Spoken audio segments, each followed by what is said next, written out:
What's up, dweebs? Welcome back to Sleeps Dweebs on Twitch. I'm your man Wild. If you're watching on YouTube, thanks for watching too. But we're talking all Crick today. We haven't streamed in a while, and I'm excited, dude, because this is my favorite cEDH deck, and I'm joined by my good friend King the Great, aka Tanner Combs. Got the best Crick deck I've ever seen in my life. But yeah, it's pretty crazy. But Tanner, why don't you tell the viewers a little bit about yourself? So hi, I'm Tanner. Also go by KingTheGreat TX on most of my social media. I am a Carrick connoisseur. I've been on the deck since it came out. He came out, I was like, this deck seems pretty powerful. I enjoyed it since. I also, like Wild has said, I do have a pretty blinged out deck. Like my deck is mostly trying to get to all APs if possible. I Yeah, know dude, there's it's the craziest thing I've ever seen, actually. like, for It's example, doubled in price since I've seen it, right? Or since the first yeah. time I saw it. Yeah, this is my artist proof crick. That's so badass, dude. Yeah. Yeah, no, the current price of the deck is $100,000. So Damn, I've for just mono black, dude, you love to see yeah. it. But I'm also a moderator in the main Carrick Discord. I try to help run the community there. I help with like community projects. I help artists get notified. Like I try to make sure people enjoy the deck. Like I'm here for the community. I'm here to build the community, and Crick is a very good starting commander in my opinion. Like it's Yeah, I a think so too. I know a lot of people say like, oh, it's not that great in the meta right now, but even then, it's a fast, fun deck, and I definitely encourage people, if you like Turbo, you definitely should try it out, Carrick. Oh yeah, So dude. If you don't want to worry about having agency in the game and just throttling everybody, like best deck. And it's like it can be very simple or it can be very complicated if you can really think about what you're doing. I think that's what I like the most about it, because like the ceiling's super high. Because there's like with the cards you have in your hand and your ability to tutor, like what a third of your deck's tutors. Like you have right, a lot of options. It's just picking the right option at the time is the tough part. yeah, and even though my deck's expensive, Crick is actually a pretty cheap deck Hmm. because you don't have to worry about dual lands, you don't have to worry about shocks, fetches, or anything like that. I like the most expensive card right now in our deck is what Mox Yeah, Diamond, and and Grim. City of Like, Traders probably. yeah, Grim Monolith, like, City of Traders, Mox uh, Time, the usual expensive cards. right. But But you don't, without that stuff, I mean, it's probably yeah, like under two you grand. really don't need them either. Like, I've seen some uh players play like budget versions of Hmm. Crick, and it's worked. Like, plus since we're in cEDH, like most of those cards you can just proxy. Like the rest of the stuff you can get for relatively cheap, like, which is awesome. That is So true. It actually reminds me of our sponsor, Man Proxies. You guys can actually use code King to get 5% off your order. Whether you're watching this live or after the fact, go to manaboltproxies.com. Super easy to get a proxy deck. All you got to do is copy paste your Moxfield URL into our checkout system, and bam, you have your deck in like a week's time. It's pretty right. crazy, but definitely use code King when you check out to get a discount and help support this guy over here. Yep. And would greatly appreciate it. I know me and Wild have done a lot of business together, and I will do whatever I can to support him and Man of All Proxies, Sleeps and Dweebs, and it's like I really love working with Wild, and the fact that we both enjoy the same deck is awesome. Yeah, dude, Like those were we vibe. I was like, oh man, another Crick. Every time I see a Crick player, I'm like, yeah, let's go. yeah, right. I'm like, And it's you're a also psychopath too. Awesome. right.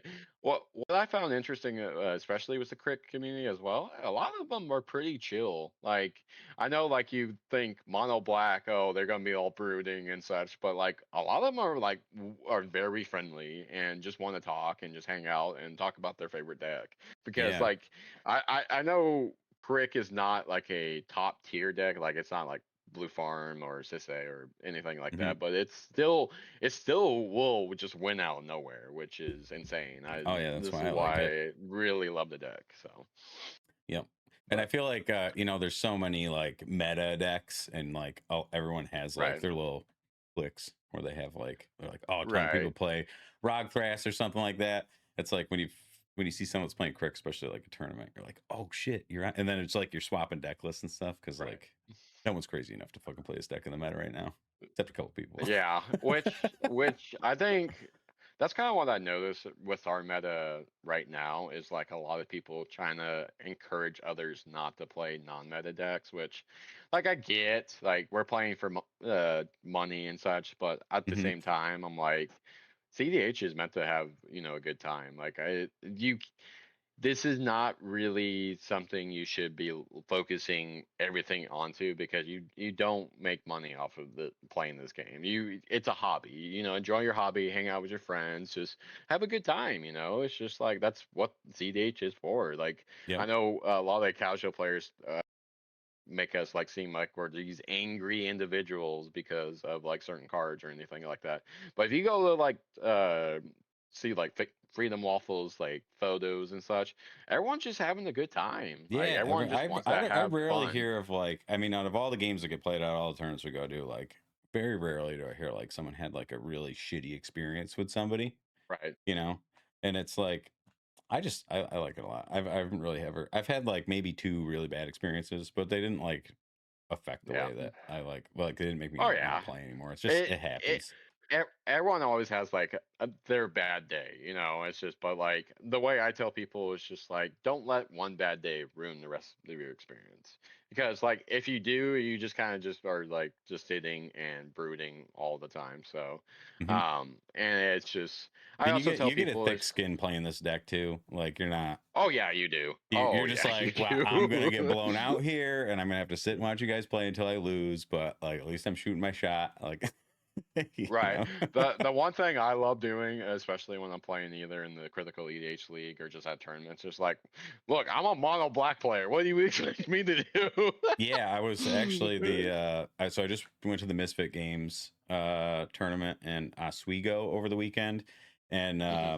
I was in a pod with Gold Sabretooth, Notorious, and a guy playing Lumra. I forget his name. He's on the Hall of Champions actually, got to the top four. But Okay.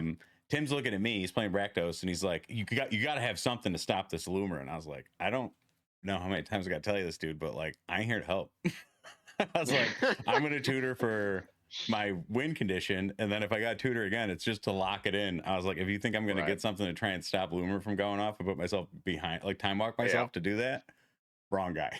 I was like, "Ask Right. Notorious." Yeah. That's kind of what I like. I know we're about to get into our retrospective decks here in a minute. Mhm. But that's kind of also why I'm like I cut a lot of like pieces that interact with other players. Like Me why too. why am I the one interacting? I'm on a black.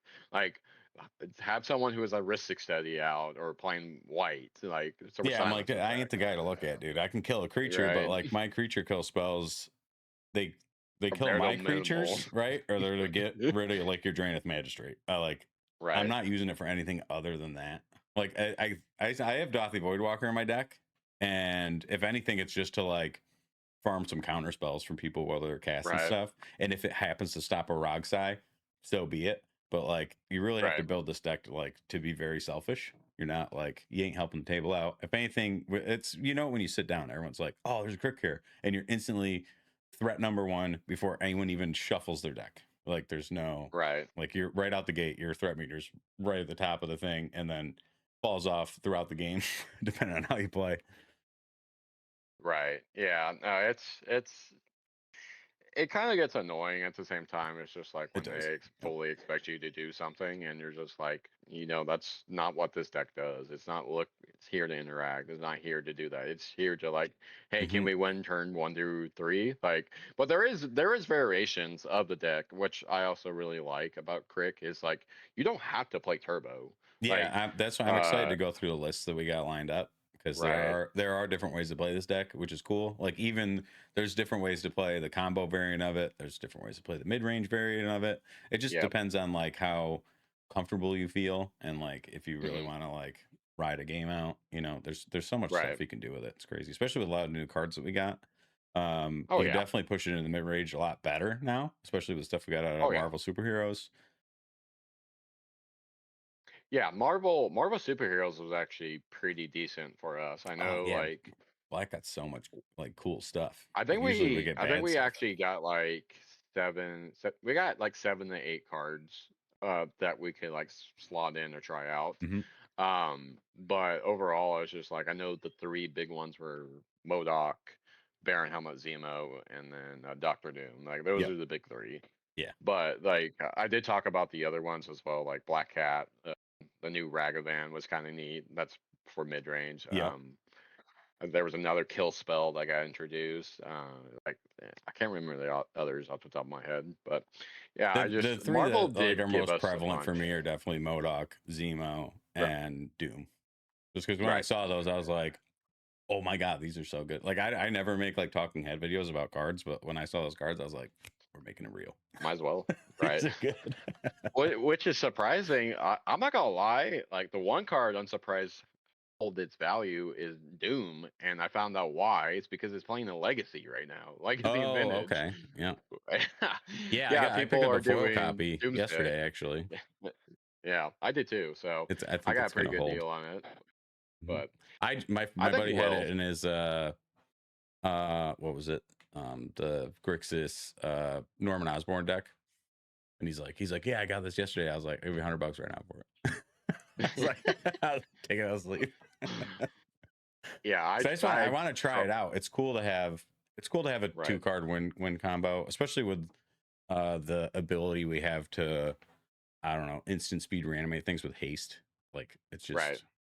just it's pretty good. Plus, it's like you were saying when we were talking about it when it came out.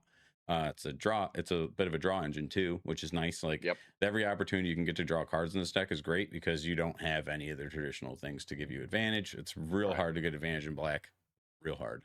So anytime, Yeah, like when I it saw really is. Zemo, I was like, this is the best card for this deck that's come out, like that I can Right. remember. Because not only can you cast it for free because it's only black pips, but every time you're casting a spell, which you're doing a lot during a turn, especially if you have a cost reducer out like Jet Medallion or something, Right. you're just drawing a card, putting stuff in the graveyard, you're getting an entomb out of the deal too. It's like it's so good. Like the second half of it is nice, but just being able to cast stuff and keep filling your hand up is tough because once you're out of cards in your hand, you're kind of stuck with this deck unless if you got Yeah. something crazy going on. So being able to like That keep 7 that's up the only is nice. problem I had with Zemo is like I had a few games where it was like, oh cool, I have Zemo out, but I have one card in hand. I can't really Oh do a yeah, and whole then you're lot just with drawing and that. pitching. Yeah.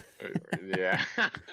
Like it's still a good card. Like it's Hmm. like I really enjoy it. I will say the one card I was actually surprised about that uh didn't think was going to be that great, but it turned out to be actually okay is Modoc. Like Yeah. the ability to actually exile Modoc under Act of the Soul Cauldron is really nice. Yeah, and put Modoc on anybody. That's really good. Yeah, it's really awesome. And Hmm. just if you pair it with Shieldred, it's just a pseudo Yogg's bargain, which, like we love. So Oh yeah, it's nice that it combos with something that you already have in the deck too. And like you said, anything with right, activated abilities, because we're all running Agathas. If you're not, you're screwing up. You know, right. definitely enables you to like a crazy degree. So, but just having r- stuff that you can throw, like if you put that you can put the ability on Crick or whatever you have out, you can put it on your Blood Pet. Right. Yeah, one of the viewers just said Modoc with Mahag is pretty hard. It's freaking nuts. Yeah, for real. Uh, That was all right. everybody's thing about Modoc when they saw it. They were like, "Oh, with the Right. bird, it's crazy," or like the owl Yeah. or whatever it is. Yeah. Yeah, you could probably build a pretty strong like bracket 4 Maha deck. I mean, then just add Modoc in it, or Yeah, I think so. vice versa. Like You can it's make really on topic of bracket 4 when it comes to mono black. You can make some fucking wild decks because like black just right, combos off like with a ham sandwich, and like you can like right, I have a braids deck that's it's basically like a sleeper Traz in the Infinite deck, so it's like mostly artifacts, but yeah, braids gives you the draw that you need, and then you're just trying to fill up your graveyard and then reanimate Trazin, and then there's a million combos that you can have like Soul Ring and Staff of Domination combos together when you have Trazin right. out, which is nuts. Yeah, I wish I was more interested in casual because I know like the casual kind of dominates what Hmm. commander goes for, but it's just like My biggest issue is like I like optimizing decks, Yeah, and so if I have a bracket 3 or bracket 4, I'm gonna power it out as best I can, just that's because what I it just depends. have that It's cEDH important who mindset. you play with. Like when we Right. play under bracket 5, but I'm playing with all of my cEDH friends. I know everybody's Mhm. decks are going to be as broken as they possibly can be, considering the fact that their commander's not Right. like a meta commander. So if everyone's playing like non-meta stuff, and like, because I have a Belcore deck that's like a bracket 3, but definitely not a bracket 3. It just says on Right. paper.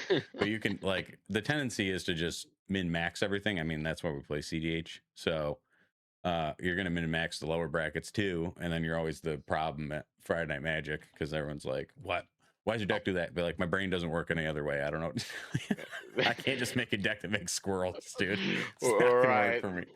No, like I encourage the creativity of like people when it comes to like building, like deck building. Like that's another thing I actually really like about cEDH as well. It's just like you don't have to play the meta decks to do well. Like I've seen some random decks just like stomp tournaments out of nowhere. Like I think it was 2 months ago, 3 months ago that Monk Yazo Yep. mono white won like a big tournament. I was like, what the heck? Yeah. Every Like, once in a while, something sneaks in, and everyone's like, "What is going on?" right.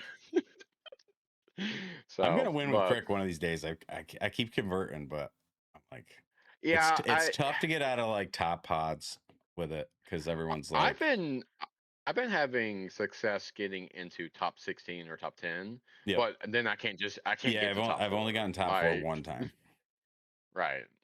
And I think So, it's just because I blew everyone out. It's just that everyone's the play style changes when you get into when you yeah. convert.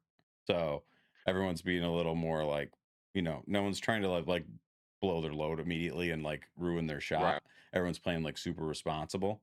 So you really got to like pick your window. And usually when I'm in like I think the one game that I did win when I got into top 4 with it, I was just kind of played the long game, which typically I'll go into this more when we go over the decks.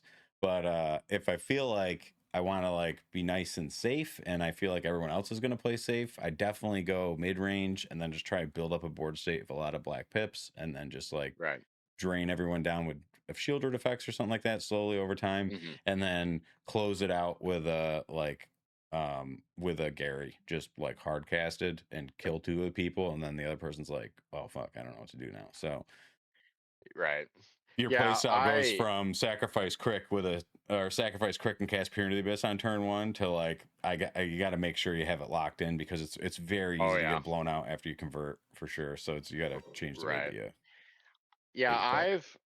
I've kind of converted my deck to kind of be because it was mid range for a long time, but Hmm. then I kept drawing games. I'm like, this is not what this deck's supposed to do. It's supposed to win. So I converted over into more fast paced, and like that's why I talk more to Fonzie than I do Kntrell, because Fonzie is more of the turbo player, Kntrell's more of the mid range player, but Yep. he can win fast too.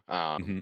And I've actually had more success doing that. So I just like playing fast. I don't want to be there for an hour and a half listening to the guy just, hey, don't do this because I want to do this. And it's like, no, I don't want to listen to you yap like for 20 Yeah. minutes wasting the Yeah, I'm just time. like looking at the ceiling. Like one of the games that I had in Oswego was I ended up winning it, but there was a Graph Digger's Cage out turn 1, and then um what was the and an Oppo got played when I hard cast my 40 Broodlord after a couple turns, and I was like, I'm not winning this game, there's no way. So I just sat around for 5 turns, and they all went back and forth doing their thing, and then eventually the Tivit player that had the Graph Digger's Cage out had to sack the Graph Digger's Cage to do the just one extra turn with time sieve, and then the Oppo got killed, and I was like, oh, we got Villas in the graveyard, Shieldred's out. Like, I got reanimate spells for days in my hands. I could do this 3 times in a turn if I want to. I was like, if it gets around to me, there's a problem unless if someone casts a deafening Right. silence. And it was like Right. I had no business winning that game. I just sometimes you just have to wait, and like I don't talk when people are politicking. I just sit back and I'm like, yeah, I don't really know what I'm gonna do at this point. I kind of like shot my shot in the beginning. I'm just kind of like waiting to see what happens. Right. And then you just kind of the nice thing about this deck is you can just come out of nowhere and put 3 wins on the stack. Like Right. as soon as the stack pieces go away, you're a huge problem. So, sometimes you got to wait. That's another thing I really like about Crick as well is just like almost every turn you just here's a win, here's a win, here's a win. Yeah, Like it's like that's always my it's thing. They so stop me. I'm like, it's awesome. all right. I'm trying next turn too. So I can keep some stuff. Eventually, you're gonna run out, unless if All you're right. Raga shy, in which case I can't fight through Rustic I don't Studies. have any issues with that deck. Like I've actually I've only it ever either played goes through a against draw. so my friend Mike at our LGS plays Raga Shy sometimes, and then I play against Lily and that other dude from Monolith. I forget what his name is. So forgive me, but they just get so much draw. Like that's how you play that deck. You get S%, you clone Right. your S%, you get Ristic Study, you copy your Ristic Study, you're drawing 4 cards every time someone like breathes. And then it's like when people are drawing that much, it's so hard to get through with our deck. It's like if Right. someone's got 4 pieces of interaction, there's no way you can counter them. You don't have any silence effects. You're just kind of like hoping that person dies, which is why I always just go, I'm going to cast Shieldred and I'm going to keep reanimating Shieldred when you kill it or put it back in my hand. And it's going to keep coming out every turn and you're going to be greedy and you're going to kill yourself. And then once you're Right. gone, I can probably handle the rest of the people at the table. Yeah, exactly. Yeah, my Raga player that I have to deal with is actually the creator of Raga, which is Jay Sanders. Ugh. And like, it's pretty rough in these streets over here. But like, I never really have an issue with him. And like, he always seems to be like he tries to yap against me. I'm like, Jace, this is not gonna work against me. We play these games too much, bud, and it usually just goes to a draw. And I'm like, Yeah, that's okay, I mean, most of the time. but I'm fine with that because I know for a fact, like, unfortunately, Crick doesn't have a lot of card draw engines like most of the other decks, but Yeah, you're just it is kind of what it vibing, is. hoping you top deck the right thing most of the time. But the nice thing about our deck is you're probably going to top deck a tutor, and if it can get off, you can probably get yourself in a good spot. So Right. I think All right. Do you want that's the thing I to like the most start about. talking about our deck list? Yeah. Let's switch over to the other screen. By the way, I saw a lot of people following Greyface Gaming. What's up, dude? Let's go. But thanks for Josh all is the awesome. follows. I know I'm not calling it out, but I appreciate you guys tuning in and watching me and Tanner talk about our favorite deck. We're going to be doing giveaways as the stream goes on, so make sure you don't go anywhere. We're giving away a playmat, and we're giving away proxy copies of both of our decks throughout the night. So, but we're going to switch over and talk about our deck lists. I'm going to do another screen, and yeah, I guess we'll hit mine first. So Sounds good. let's do it. Look at that, fucking the ultimate stream engineer. Yeah, I know, So this right? is this is my list. This is it's not no fancy name, just Crick cEDH. But mine's a little different. I know that you were saying a lot of the people in the Crick Discord or like the Crick players that you talk with see me converting and they're like, who's this dweebs guy?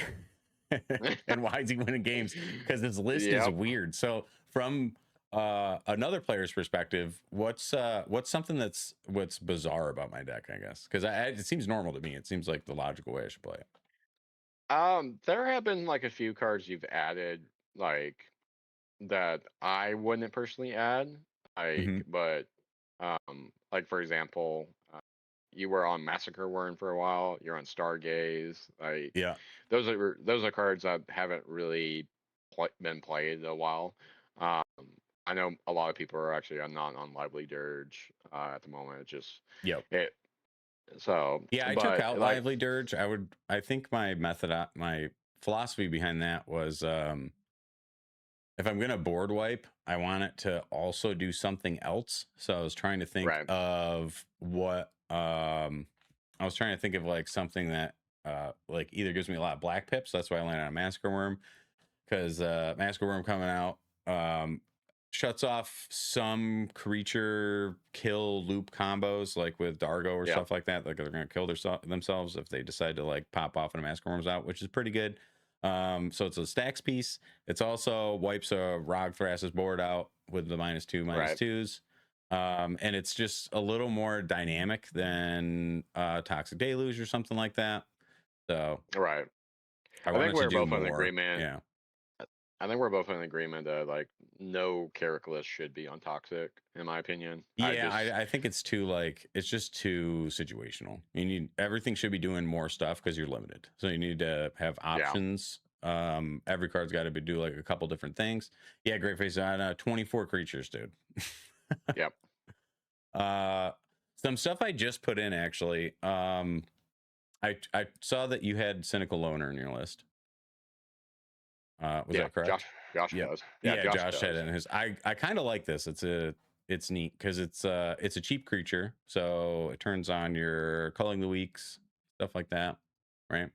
And then I just like how it's an entomb effect if it's tapped. Like, sure, you got to get through with it. Like, it's got a little butt. It's only a 3/1, but I mean, if somebody doesn't have creatures out and you can sneak through on it or get it tapped in some way, you know, you do get that entomb effect, which I think is cool. So I'm testing that out. Something I just recently put in. Are you on Springleaf? Nope, but I was considering doing it because then you can just tap it if you have Springleaf. I was just trying to think of if having Springleaf is worth it because I know that I don't really have a ton of cheap creatures, so I feel like Springleaf isn't going to be like on most of the time. So I'm wondering if maybe it's just better to have it out in attack. Yeah, Josh has been trying to convince me to be on Springleaf, but I was just like, my argument against it, and he kind of, I might get back on it. I might get on it later, but right now I just think I just don't really have the slots because I'm trying to play certain stuff. Yeah, margins are tight. It's tough to like free up a card in here. Yeah, it's like the go to where we're going to be talking about the unified primer here in a little bit, but like pretty much everything that's on the unified primer is essentially like this is what needs to be in the deck. So it's like I think there's like you probably got like 3 or 4 spots that are like maybe flexible if you want to like cut your nose off to spite your face kind of thing, but everything's like Doom, for example, Cynical Loner, those are things I can swap out. Gwenum, I like Gwenum. I know it's like, you know, I don't have top in here. I don't have Aetherflux Reservoir in here, so it's not a win condition.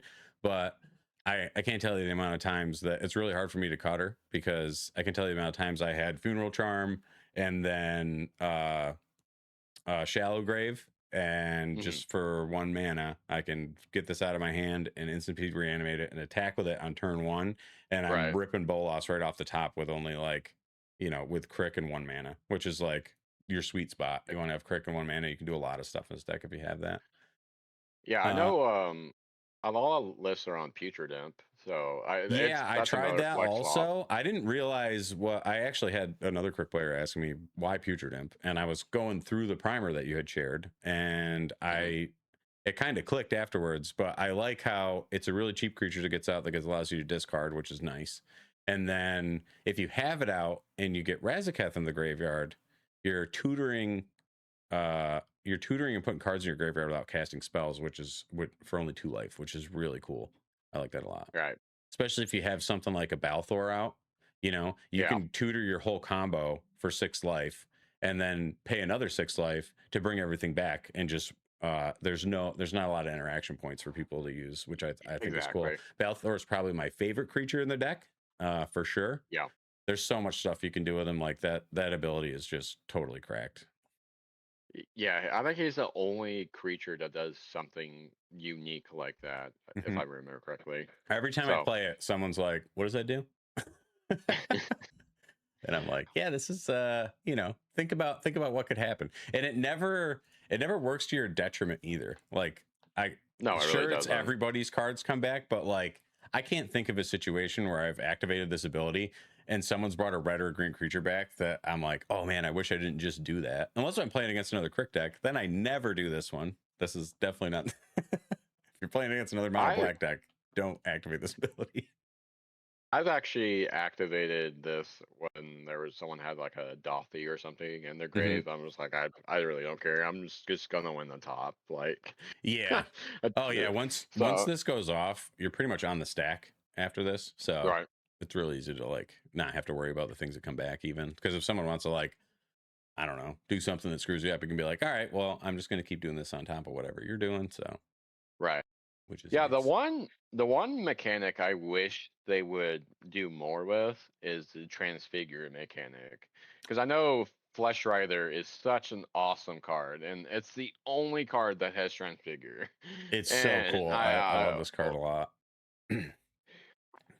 One And thing there's so that's much stuff you kind of can do with it too, which is neat. right. You can get you can get your Demir House card, get your sack outlet, you can get Shieldred, you can get Balthor, um, you can get Doom now Yep. because Doom's 4. Mm. But it's really good. I like it a lot. You And it's get a search your ooze. library for a creature card, so it's not like you can get anything else. But like the 4-drop creatures that you have in this deck are super powerful. So Flesh Rider Yep. combos are neat. I also really like the one line that you can do with it where you transfigure Flesh Rider, you get Necrotic Ooze, you transfigure the Necrotic Ooze with the Flesh Rider ability, you get Balthor, you activate Balthor, you get Necrotic Ooze and Flesh Rider back, you transfigure Flesh Rider to get Vile Entomber, you entomb Asmodeus, and then 6 life, and then you just start drawing cards, which is Right. dope. I mean, it's just like, it's all activated abilities. Like if no one's got a bounce Right. spell, good luck, you know? And I Right. think to do that whole combination, you only need like was like 4 or 5 colorless mana, and then you can do the rest with life off the whole deal. I mean, it's pretty Yep. life intensive, but to get Asmodeus in your graveyard to start drawing cards for 6 life is really good. Right.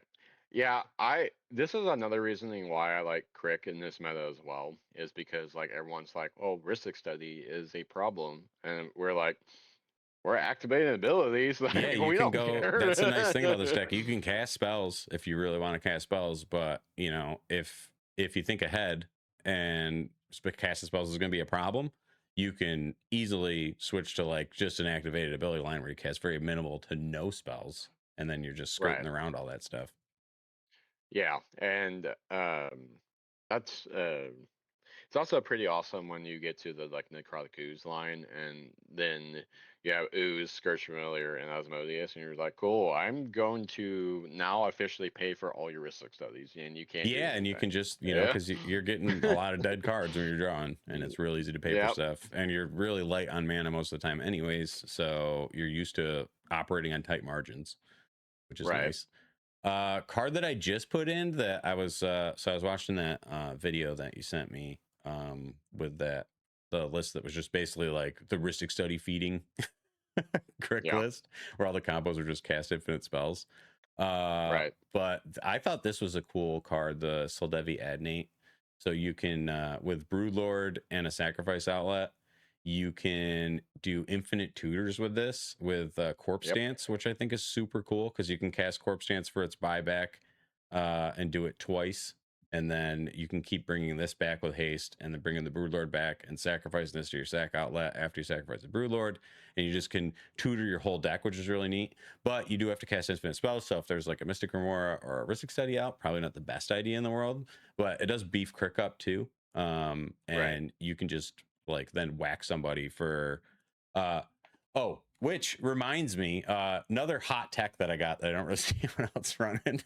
Tell me if I'm crazy or not. One of my favorite cards is Funeral Charm. So it allows me to discard Gary to my graveyard when I'm doing like a Razaketh line at instant speed, where I'm not going to be able to sorcerer speed reanimate something. So I'll be able to get it in Right. the graveyard and hit it with a Saw in Half, or with a Shallow Grave, sorry, and then Saw in Half, and then kill the whole table if I need to. But you can also give a creature Swamp Walk, which is really Right. cool.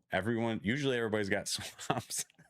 Yeah, So they I've usually had a do. couple occasions where I pay 2 life, cast this, and then kill somebody with Crick, and they're like, "What?" It gives it Swamp Walk.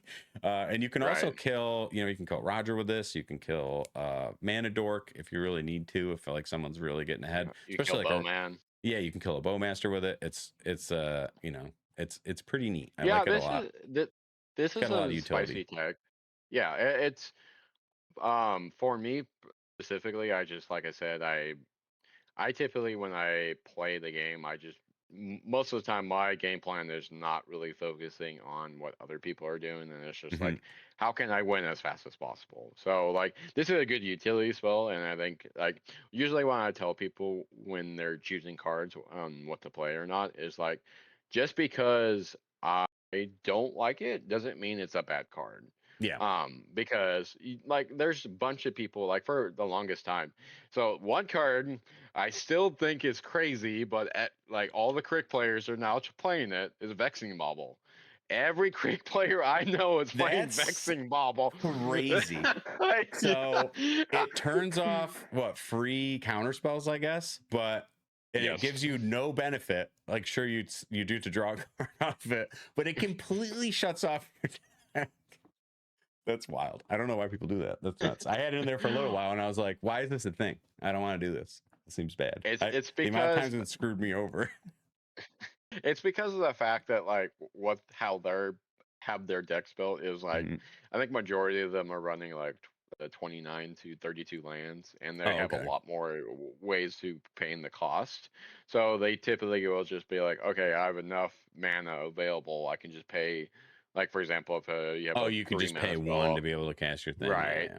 Yeah, so that's Yeah, why they're unfortunately, playing we're it, and on they 24 lands, so that's yeah. that one's not going to work out. Yeah, we're on 26, so yeah, it's like Yeah, yeah, I'm real low on lands, but I don't really get into situations now. Now that I've kind of tuned things out, where I feel like I'm like screwing myself over by having too little lands, because really I only ever need like two.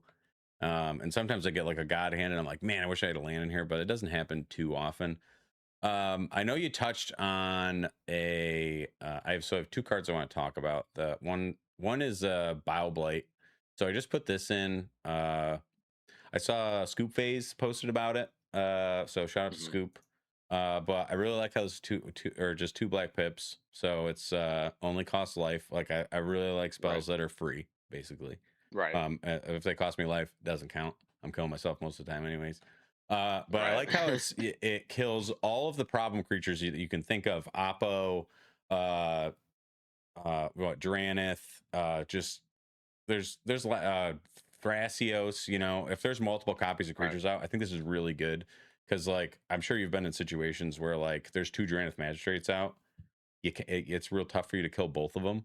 This is like a good Right. wipe everybody out spell. Or if there's like I can't tell the amount of times I've been in pods where like in Colorado, for example, I had uh two of my games were three Rogthras decks in me. And I was Mhm, like, this is awful. And that's kind of right. what influenced me to do this. I was like, if I'm in that situation, I want to be able to kill all these Thrasioses if I need to. Mhm. But then you can also use this to just kill a single thing if you want to. Cool. Also, so it's got like it's another one of those cards Yeah. that has like multiple use cases, and it's not like just pigeonholing it doing one Oh thing. yeah, no, Bye Bye is a very awesome kill spell. Yeah. So I if like I see you're a little bit more on kill spells than I am. Yeah, I've got And I've got Bile Blight, Deadly Relic, naturally. Like it's weird to not have Deadly Relic. I think like I'm like red pilled right, on it. And then I think it's Dismember. yeah, Dismember. I just always Yeah, like Dismember. Plus I got the Secret Lair version, so and I'm sure you have this right, problem also. It's real tough to cut a card when you got a version of it that you like, you right. know? Especially in your deck, because you're like, damn, I got this $5,000 artist proof. I want to take it out. Yeah. So this is the hottest tech that I got at my disposal is Stargaze. So I was going through Strixhaven collector boosters with my roommate, and I saw this and I didn't know what it did, but I saw two black pips, so I was naturally interested in seeing what the card read. So when I looked at it, it solved a problem that I often have where I go to cast, or I'm doing my Broodlord line, and you get Broodlord, you saw Broodlord in half, you cast Sacrifice, you have 8 mana, and then you cast Peer, right? I can't tell you the amount of times that I've been up against red decks or like Roger decks, and everybody's got redirect spells nowadays. Even the blue players Yep. do. So it's real easy to get Peer swatted off of yourself and just give the game to someone else who has like a really easy ability to get flash. So in situations where I feel like it's not safe to cast Peer because I'm gonna king make somebody, I will Yep. opt to do Stargaze because I've found that when I do Stargaze for 8 and pay 4 life, I look at the top 16 cards in my library. I pay 8 additional life for X, and then I get to put 8 of those cards in my graveyard and 8 of them in my hand. And usually when I do that, there's a win there, which is, you get 8 entombs, 1 life per entomb, basically. You get cards in your hand, which is great. You can cast this for 2x and get 2 cards in your hand, because like we were saying, card draw is tough to come by, and it's a non-targetable, non-drawing, so it doesn't feed Bowmaster. You know, it's like, it just feels like a good option if Peer is going to suck, which there's a lot of situations with Bowmasters and deflecting swats where Peer's a bad spell to cast. And if you want to do just a single spell that gets you in a really good position to have like cards in your hand and cards in your graveyard, like Peer does, this is kind of like Wish Peer, where you get like, you might get the nuts, you might not, but like usually if you just draw 16 cards off the top of your deck and see what you got a pretty good chance in there. So that's why I like it. Yeah, I also agree with you. Like the weed has such a prevalent problem with like redirect spells now, especially with Rogue Rack pretty much being in almost every pod now. Like I don't think I see like haven't seen the game where a Roger was just not in a pod against me. Like it's very rare. So it's like, you know, I Peer in the Abyss is like last ditch effort. I typically try to go for like the Gary line first because that one's the easiest to set up. Yeah. But like I do like, you know, you trying out something with which Stargaze, like it's interesting, and you know, I wouldn't be surprised if like after this stream, like if a few of the Crick players are like, I would like maybe it he's if right. y'all tried it out and let me know if I'm nuts or not. But I've used it a couple I times and it don't worked think you really are. good. Right. But I'm trying to think. I think of situations where I lose, because like it's really easy to win in this deck, but like the times where you get like shut out suck, right? And you're like, man, I really wish I had like a better option at the time. So I like to have a lot of options in this deck. That's why I always say like your card should do like more than a couple things, you know? So like if it's a card that wins you the game, it should probably also be able to like help stop someone from winning the game too. So it's like cards like this are really cool. And there's like, I feel like we get a little tunnel visioned on like the good stuff, and we do have a couple free slots in here. So it's fun to like swap some stuff out and see what really works, especially if it's cards like this that like whenever I tell someone about this, they're like, I've never heard of that card before in my life. Yeah, I've had this card recommended to me when I played Rowan for a bit. I still have the deck together. It's just I like if I'm going to a tournament, if it's a small tournament, I'll play Rowan. But if it's like a larger scale tournament, I'm playing my boy. So I really like the card. I need to probably pick some up anyway. It's just like I'm curious to see how it does. Like, I'm not gonna lie, I'm probably gonna be like, well, what should I try out? Like that I haven't tried before. But like one of the cards that I keep getting recommended is definitely Vexing Bauble, and I'm just like, I can't see the I'd have to put like the more hype. lands in, and like if I put more lands in, I'm gonna take out all these spells that I like, you know. Right.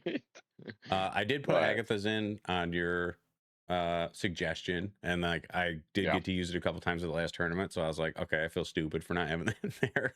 There's a couple cards where I was like, I don't know if I want to use that, because I wasn't really thinking outside of the box with it. But then when in practice, especially now that I've gotten better at playing the deck, things like Agatha's, I'm like, okay, this is a card that never comes out. Basically, it's like if I'm gonna take out something else rather than take that out all the time. Yeah. Agatha's has been pretty nice. Like I also really like it, just because of the fact that it helps you, but it's also a pseudo stacks piece as well, because like if someone's trying to breach combo, you're like, cool, exile your brain freeze or whatever. So it's pretty nice.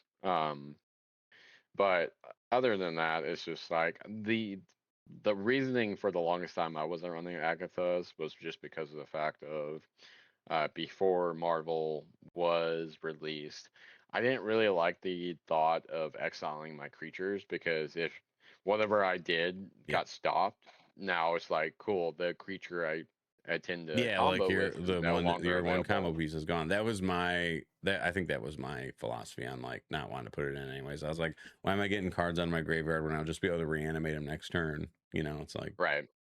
But it is nice if you can get that off, and then every turn you're like, okay, well, I'll keep putting this ability on a creature that I have, which is nice. But now that we have like MODOK and Doom and barren. Oh Like yeah, it's being like, able to oh, discard Doom and then just be like, oh, I'm gonna put it on this, and I've already Praetor's grasped your Demcon. You you're know, right. that was another thing too. So I don't know if you guys noticed, but I'm on Doom, and I got no Tainted Pack, no Demcon. So Yep. Doom's really just a life blinker that draws me a card, but in the event that I'm able to Praetor's Grasp and rip someone's Tainted Pact, or then I'm able to rip someone's Demcon, which you can usually do, then I'll go for that win condition. It's kind of like a backup. You know, it's not like something I'm going to be gunning for right off the gate, but it's nice to be able to be like, man, I'm really out of options, but I still have Praetor's Grasp and I still got Doom, so I still have a chance. Because there's a lot of times where you're Right. like, I'm totally shut out. There's no way I can win except make Crick big enough to kill everyone with combat damage. There's no way that's happening, you know. Right. I'm Yeah. trying to And think what else we got here. I did put songs yeah, in. another. Yeah. I'm also put it in. I just updated the It's deck nice list to have not an too long extra ago. ritual, I think.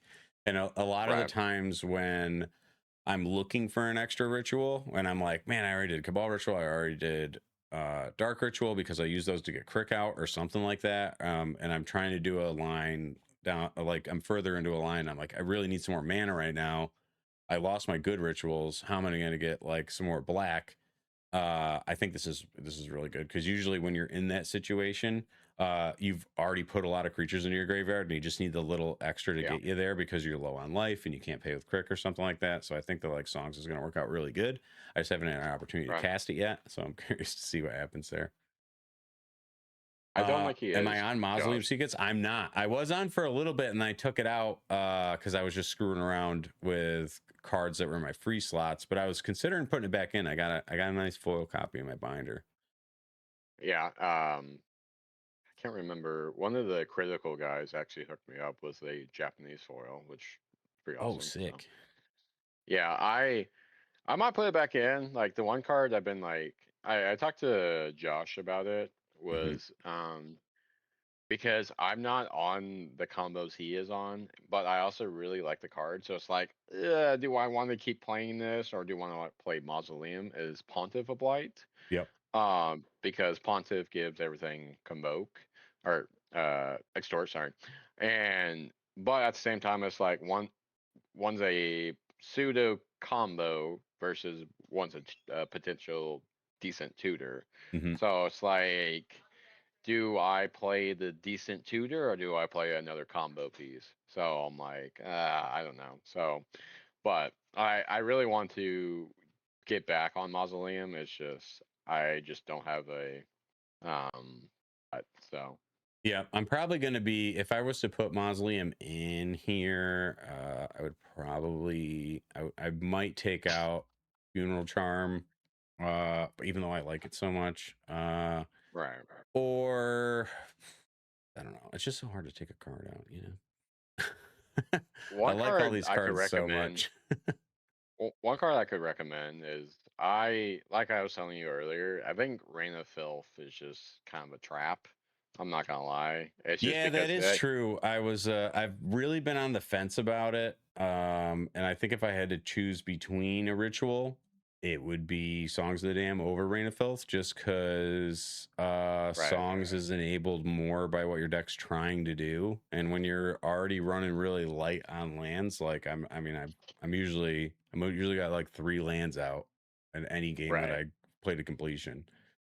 Rain of Filth just totally puts you out if you get shut off while you're doing it, and it's a really good opportunity for people to be like, yeah, if you're not on 22 lands, great for sure.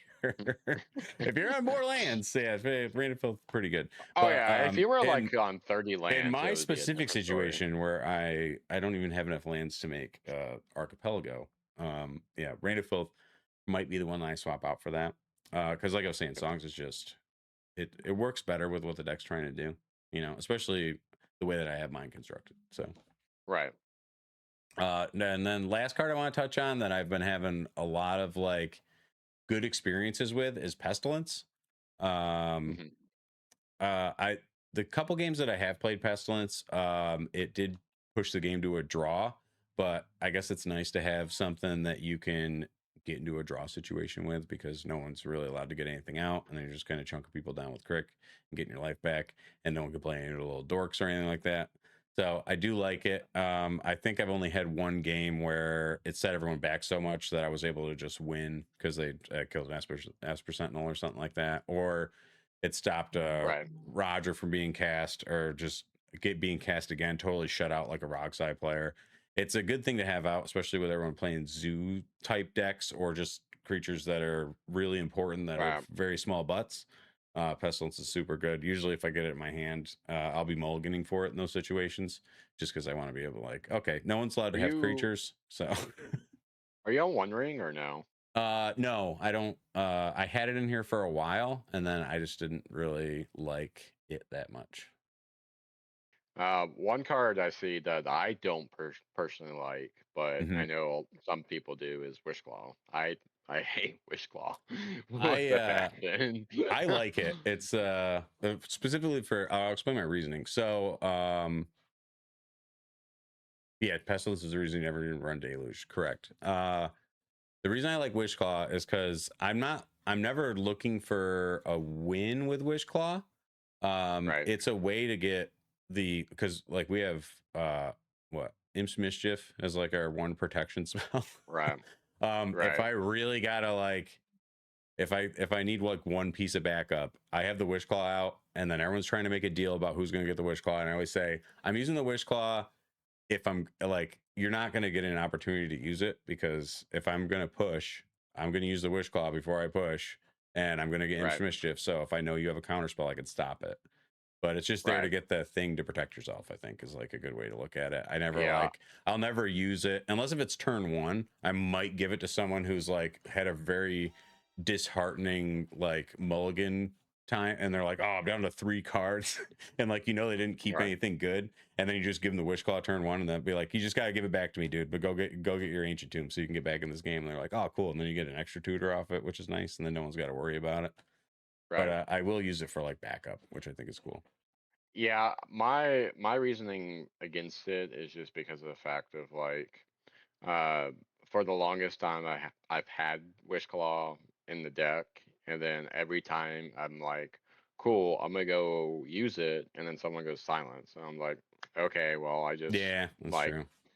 I just handed someone the win, like it's just been really annoying. I was also like, That's one of the reasons I don't run a defense grid. It's like same right, philosophy, I guess, as you're like, oh yeah, we'll cast a defense grid, and then they're like, oh, well, I'm gonna totally turn you off, and then you're just like, cool, well, I just handed the game to the person next to me. I like yeah, hate running cards like that. So I could see your point with that. right. Imps is a fine card. I actually took it out because I was just like, I never really like saw. My main issue was the fact of like the spells that were interacting with me were not actually like counter spells or Yeah. anything like that. It was like creature stuff, and I'm like, okay, well, I can't really do anything with Initiative. Like, uh, it's like something like subtlety that's been If I becoming took now out Wish prevalent. Claw, Imps would go with it for sure, because that's the only time I Right, ever use it, unless if it's like it just so happens to be in my hand when I'm ready to push. right. But yeah. So do you want to look at yours now? Sure. All right, cool. Yours was the Phyresis. No, that's the unified. Mine is Death death. is coming. Okay, yeah, there we go. Yep. Death is coming. Crick, son of Yawgmoth, creature heavy primer, updated 6/14/26 by Yep. the goat. Let's see. Put on spoilers. Now, do you want to go over the primer itself? No, we can just talk about the Okay. pretty much what. Well, yeah, So you first off, lead, and I'll just pull up cards. yeah. First off, I was on the Ayara combo for the longest time, but Hmm. when uh, when Marvel came out, I was just like, oh, Ayara combo's not really working out like I wanted to because I'm feeding really risk studies and it's just not working out like I want. So uh, I also, like the name suggests, I am on 27 creatures. I Yep. I want to win with creatures. Like if I can negate the amount of non-creature spells I'm casting, then I'm having a great time. So This is true. I know that I noticed a few creatures that I'm running that you're not. Is LG Acolyte Yep. is a great card. It's just mono black Tim though. Like really fantastic. Like, also mixed bodies if something leaves the battlefield, which is nice, which you use for like Oh, that's Razakis, Stolen actually a Elite. good. Okay, I Yeah. like this. Yeah, this is more of a mid-range card, but like the fact that it's a 4/4 lifelinker and it draws cards and it makes body, it's just like I was like, I'm gonna keep it in. I don't care. Yep. So I guess ruin my day at the siege. Those are the Uh, closers, dude. It's that last 9 creature spell. It's always what gets you. right. But I do like this actually. I actually don't think I've actually read this before, but like I'm kind of trying to think of what I got to take out to put this in. This is a good card. Yeah, it's just a big Timna. It's a 4/4 with And anything lifelink. that's got lifelink, I just gets me revved up. Like Right. that's what we need. We need more lifelink. Yeah, I wish one card that has lifelink but it just costs too much Mhm. is Gravebreaker Lamia from Theros Beyond Death. Okay. I don't know Yep. if it's 4 and a black for a 4/4 with lifelink, and it says when it enters you entomb. And I'm like, man, I wish this card was cheaper because I would play Oh, the it would be hell out so of that good. card. Yeah, By it's and but large, entomb effects are like, I guess, like per capita. You right, have more reanimate effects than you have entomb effects. So it's right. any opportunity you can get to balance those out is good. Right. Yeah. I've been really liking Elegy lately just because Yeah, it and look, just it's nice and like cheap too. That's the nice thing about this deck. You're like, oh, this card's great, $2 for a yep. foil. it's it's so cheap. But yeah, no, it's just like uh typically when you play if you get stopped the first 3 turns, like usually what I tell people is like the first 3 turns are the ones that matter the most. If Mhm. you if you go past turn 4, you're kind of in a position of like, okay, you got to win now, Yeah. or you had to pivot to like outvalue everyone else. Mhm. And it's a little harder in our deck, but like if we have something like this, it allows us to. That's a really So good point, actually. Yeah. yeah, and the fact is like most of the time these people aren't blocked out or just taking the damage. Like Yeah. I've noticed that a lot. If we swing as Crick, of course they'll block with like 1/1 or 2/2 or Mhm. whatever. But Crick gets so big so fast, like it doesn't even matter. Yeah. Well, So it's the you're same thing as like when a Timna attacks. right, It's people are like, oh, well, I'm going to have to let them through because I really like my creatures. That's the thing about cEDH. It's like there's right, not a lot of like dead bodies on the field. They're all doing stuff, and you don't really want to get rid of right, them. So unless if it's real big and can stop something, you're probably going to right, get through. So yeah, I think I do like this one. I think I'm going to consider throwing it in. right. Yeah, and then the next one is the one next to it. Meritus Woe. So this got spoiled in Strixhaven, and I read it, and I'm like, oh, this is just another Flesh Rider target. I really like this. Oh, okay. uh, yeah, it comes in prepared.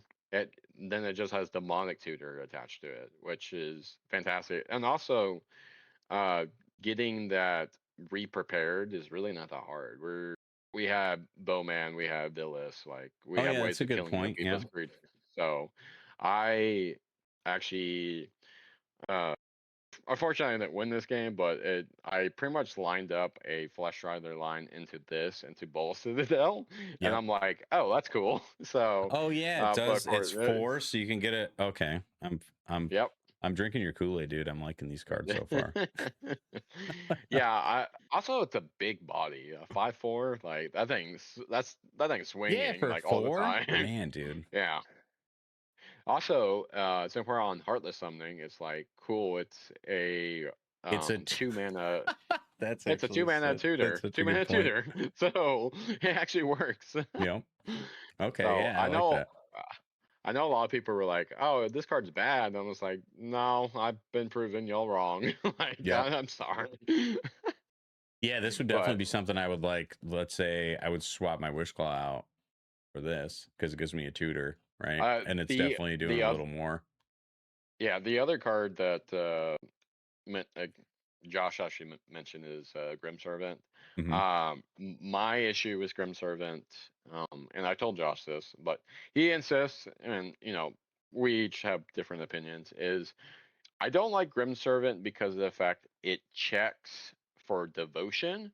where like I understand you have to pay a little bit more into this, but this grabs any card, Yep. like That's true. I think so that was when I was looking at Grim Servant also. I was like, it seemed like a situation where this is like not gonna work. right, right. So don't get me wrong, Grim Servant is like in the right deck, it's fantastic. Like Hmm. but I also just don't really. I try to negate as much life loss as possible if I can, because every point of life matters in the deck. Yep. Like it seems like it doesn't, but I've been in Oh, games where I'm I like, can't tell you oh, the amount of games where I've had one life when I won, and then I'm going right, back and like double checking my math. I'm like, did I just cheat? Like, was I supposed to take an extra damage or something? Because it gets so close. right, And I know like my opponents are thinking the same thing. They're like, "Are you sure you counted that extra one thing?" But like, right, winning at one life is probably the best feeling in the world. Also, so right, if you're looking to like get your heart rate up when you win, this is the deck. right. Oh yeah, winning at one life is just fun as hell. Like just being able to go like, oh, you have 20 bowman triggers on the stack or something like that. I'm still winning. Like they're not resolving. Oh yeah, going over the top takes It, people by surprise too, because they're like, "Aren't you in like mono black? You're not supposed to be able to do that." yep. And I'm like, "Nah, Oh yeah, yeah. there's no room for you to get in." I think. Speaking of which, there was instance in Colorado where someone had copied my shield red and I had shielded out Villis in the graveyard, right? And I had to wait. This is why the instant speed reanimates are nice. I had to wait until I was not active player to reanimate Villis because I was able to draw my whole deck, whereas I wouldn't have been able to on my turn because of the active player non-active player Right. interaction. So that was like, and they were like, "Wait, you just draw your whole deck, right?" And I was like, "I think so." So I was like trying to go through it, and I was getting a little confused, but I was like, "Oh no, we just draw the whole deck." Right. And then I was Yeah. able to kill everyone with Gary and like saw in half and reanimated instant speed on the other player's turn, which was super cool. And they were like, everyone's like, "Oh my god, I didn't even know that deck could do that." And I was like, "Me neither," until I just did it. So Yeah. Yeah. I just love another cool thing about Crick as well is just like no one knows what you're doing. Like we don't oh, know this deck. there's so many different directions you can go. It's like that's why you're like in the tank sometimes. You're like tutoring. You're like, I could get 5 things right now, or like 10 things. I don't know what I should get. And then it's like, and then you got to think about 3 steps ahead of time too. So it's like, sometimes I'm just tutoring. I'm like, sorry guys, this is just going to take me a minute. I'm like, I'm doing some really hard Right. math right now. Yeah, every time I put a tutor on the stack, like a player goes, "What are you tutoring for?" And I'm like, "I have no idea." I'm gonna Yeah. be honest with Yeah. you, Like, I don't bud. know. Yeah. I got to look through this thing and like, something's going to speak to me. Right. But yeah, no, I really have been enjoying the Emeritus. It's been really It is nice. cool. I So like this a lot, actually, for sure. then next one, if you go up above Necroticus, is Grave Researcher. Oh, okay. Yep. So this card has like not been disappointing. I know a lot of time like people are just like this seems super slow, and That's the reason I I don't run it, because I thought it would be slow, but yeah. here to be So convinced. I'm not looking at the reanimate part of it. I'm looking at the surveil part. Just being able to essentially just go one card deeper is just super nice. Like Yeah. I've had games where I'm like, oh, Grave Researcher trigger. Oh, that's a Broodlord. Put in the bin, draw a card. Here's a reanimate spell. Win the game. Like Oh cool. yeah. Yeah. Yeah. Yeah, free So entombs is good. Like whenever you can get yeah. an entomb effect. Yeah, and it's also a 3/3 body, which is Mhm. nice for 3. So, or a 1 mana surveil at each upkeep if you have Heartless out. So I've been enjoying this. Like it has not felt slow. It allows me to dig further into the deck, which I really enjoy. Mhm. Um, I will say like there are people who probably don't need to play. Like this is not like a mandatory card at all. It's just I really like it just because it's like I want to go through my deck as fast as possible to find my win line. Yeah. So and this kind of helps with that. So and I've also like there has been times where like at my next turn I just win because oh cool I have a reanimate. Oh you stop saying like the fact that this gets prepared and has reanimate on it, so Yep. I just buy like, oh, you countered my first reanimate spell. Here's another one. Yeah. Like, Yeah, it's so nice to always be able to bring stuff back. Like right, any time that you can get a reanimate off, you're a problem. So, because that's how your deck yeah. wins. Get stuff out of the graveyard. Yeah, yeah. This card has been pretty nice. I've actually can't wait to see like um I'm kind of hoping they bring back more prepared mechanic stuff because like I Hmm. do like the prepared mechanic. It's pretty neat. So I feel like I'm the only person in the correct Discord at the moment who's playing prepared. Yeah.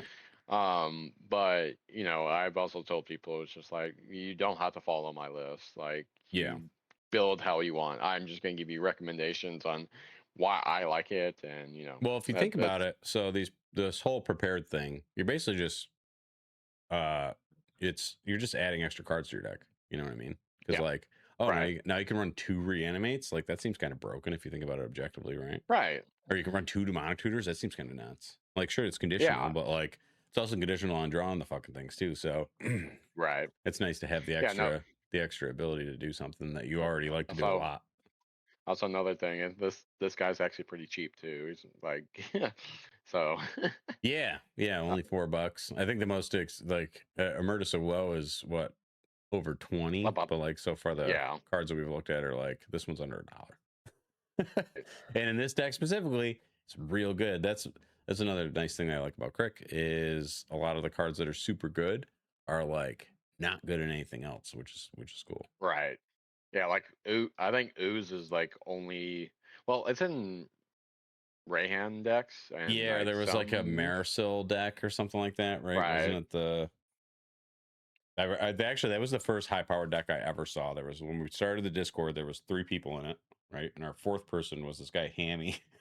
And he was like, That's funny. I don't want to play with the deck that I really like because I want you guys to like me. But when we finally warmed up to each other, he was like, all right, I'm gonna play my cool deck. And he played Marcel, and it was the ooze thing. And I was like, oh, I think that was the moment where I was like, it clicked in my head, and I was like, I like black. Because he Right, did the ooze thing, and I was like, this is so cool. I want to like every deck I want to have ooze in.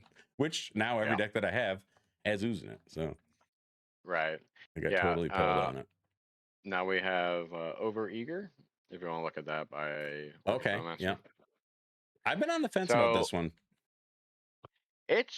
I've not had issues with this because of the fact of like it's a ritual at all times almost. Yep.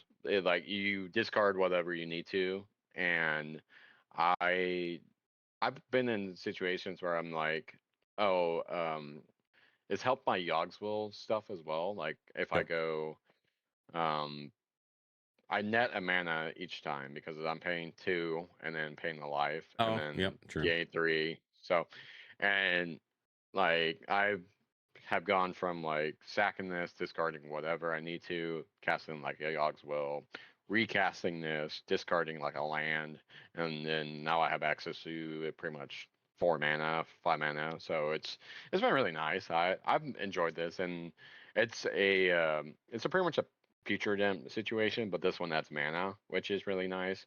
And like Josh said, with a creature reducer, it's like Heartless Summoning just makes this a dark red. Like it's so great. I had told people about this card and it's been working for a lot of people. Yep. But again, it's just like I feel like you need to kind of pivot towards a variation like where I'm at, comparable to Yep. someone like Fonzie, who is a more of a storm player and focuses on more on non-creature spells and such like that. So Yep.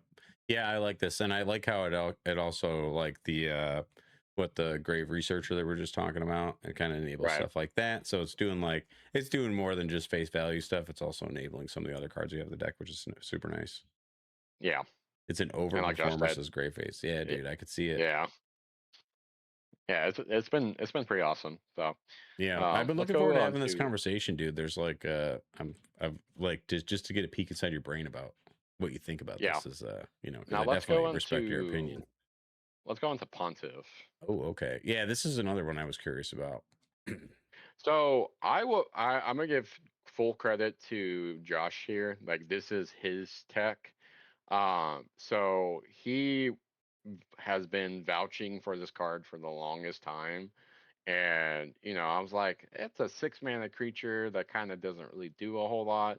And then I realized, like, oh, wait, no, this does a lot more than I think it does.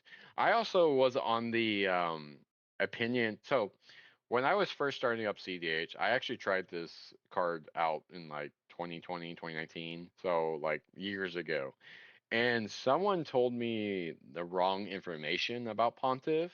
Mm-hmm. And I'm like, oh, okay, this card's just terrible in Crick.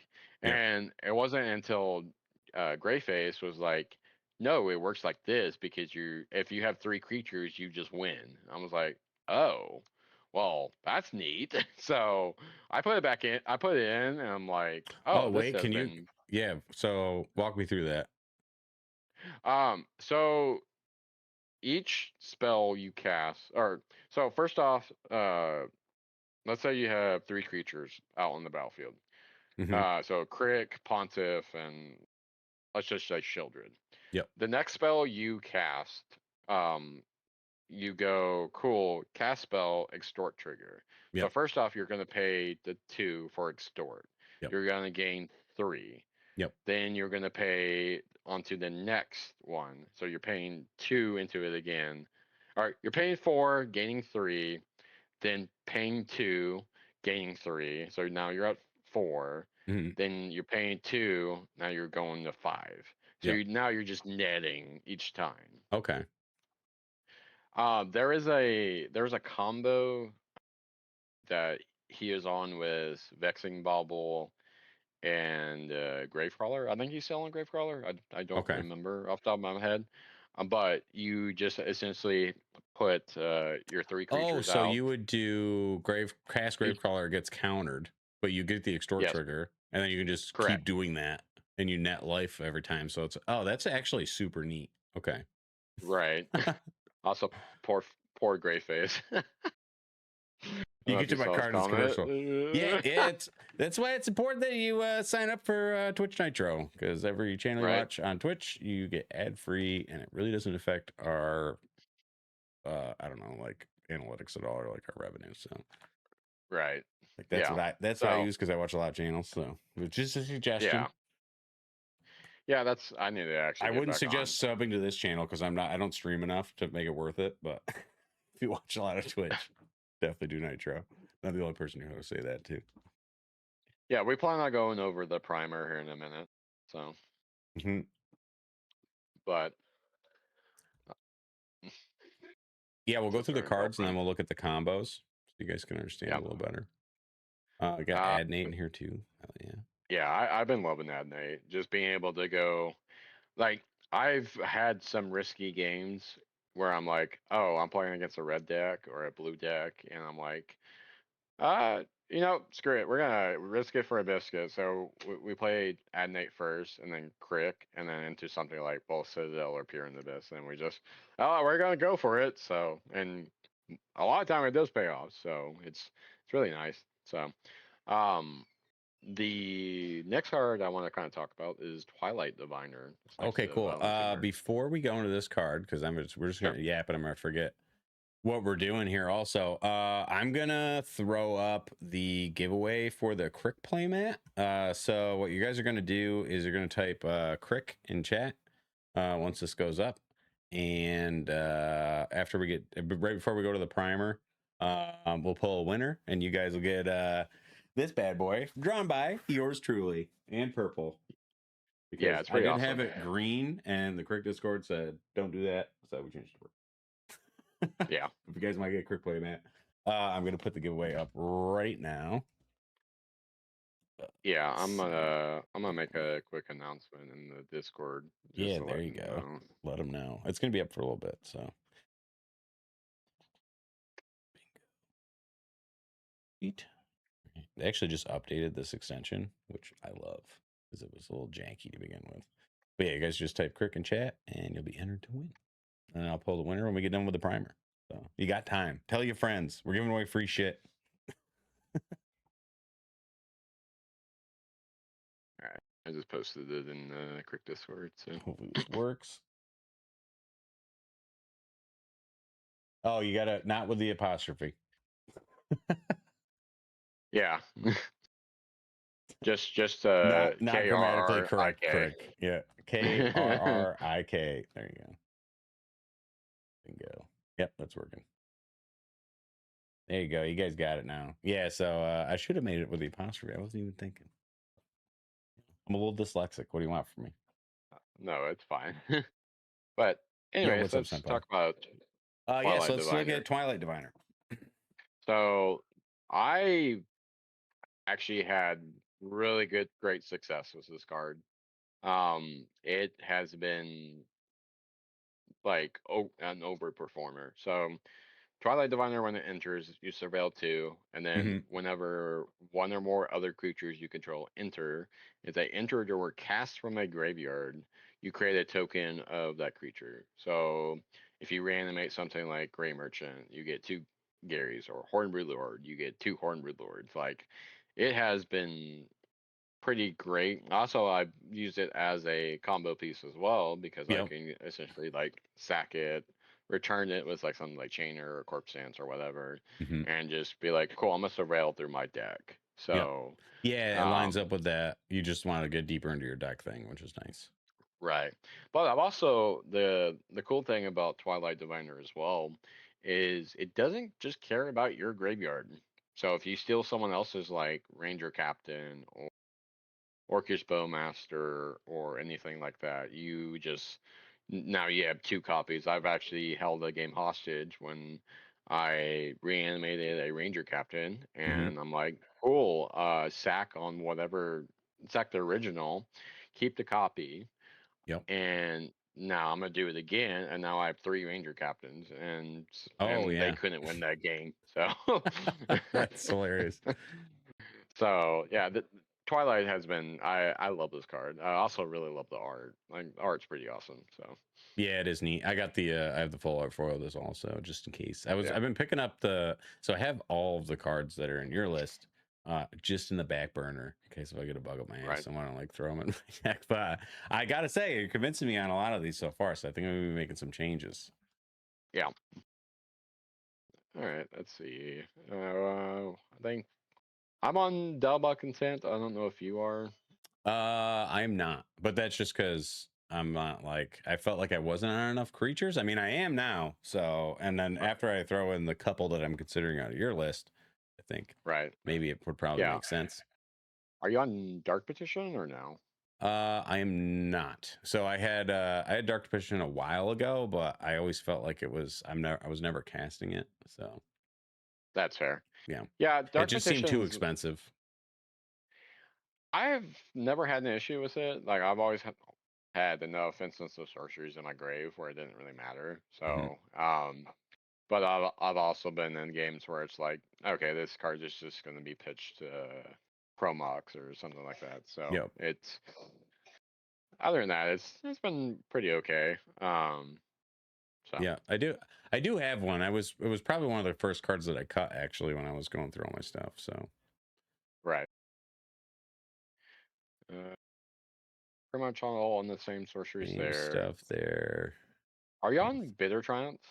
Nope, I'm not. Okay, Was discard so a card or pay 3 life. That's where my I do Funeral Charm instead of this. So it was one or the other. yeah, I'm playing Bitter just because it's also just a kill spell. Yeah. So I just like it also hits planeswalkers if that matters for whatever reason. Yeah. Like, let's say there's like a Teferi or whatever. So, Hmm. uh, but other than that, it also doesn't have to resolve, which I think Funeral Charm actually has to resolve in order for you to discard. Yes, that's a good point. If I remember correctly. Hmm. So that's kind of why I'm on Bitter, just because um it's really nice just to be able to go, cool, I'm discarding this card. I don't care if you counter it because I already discarded this card. Yeah, when it's part So of the cost is nice. Yeah, that's a good point right. actually. I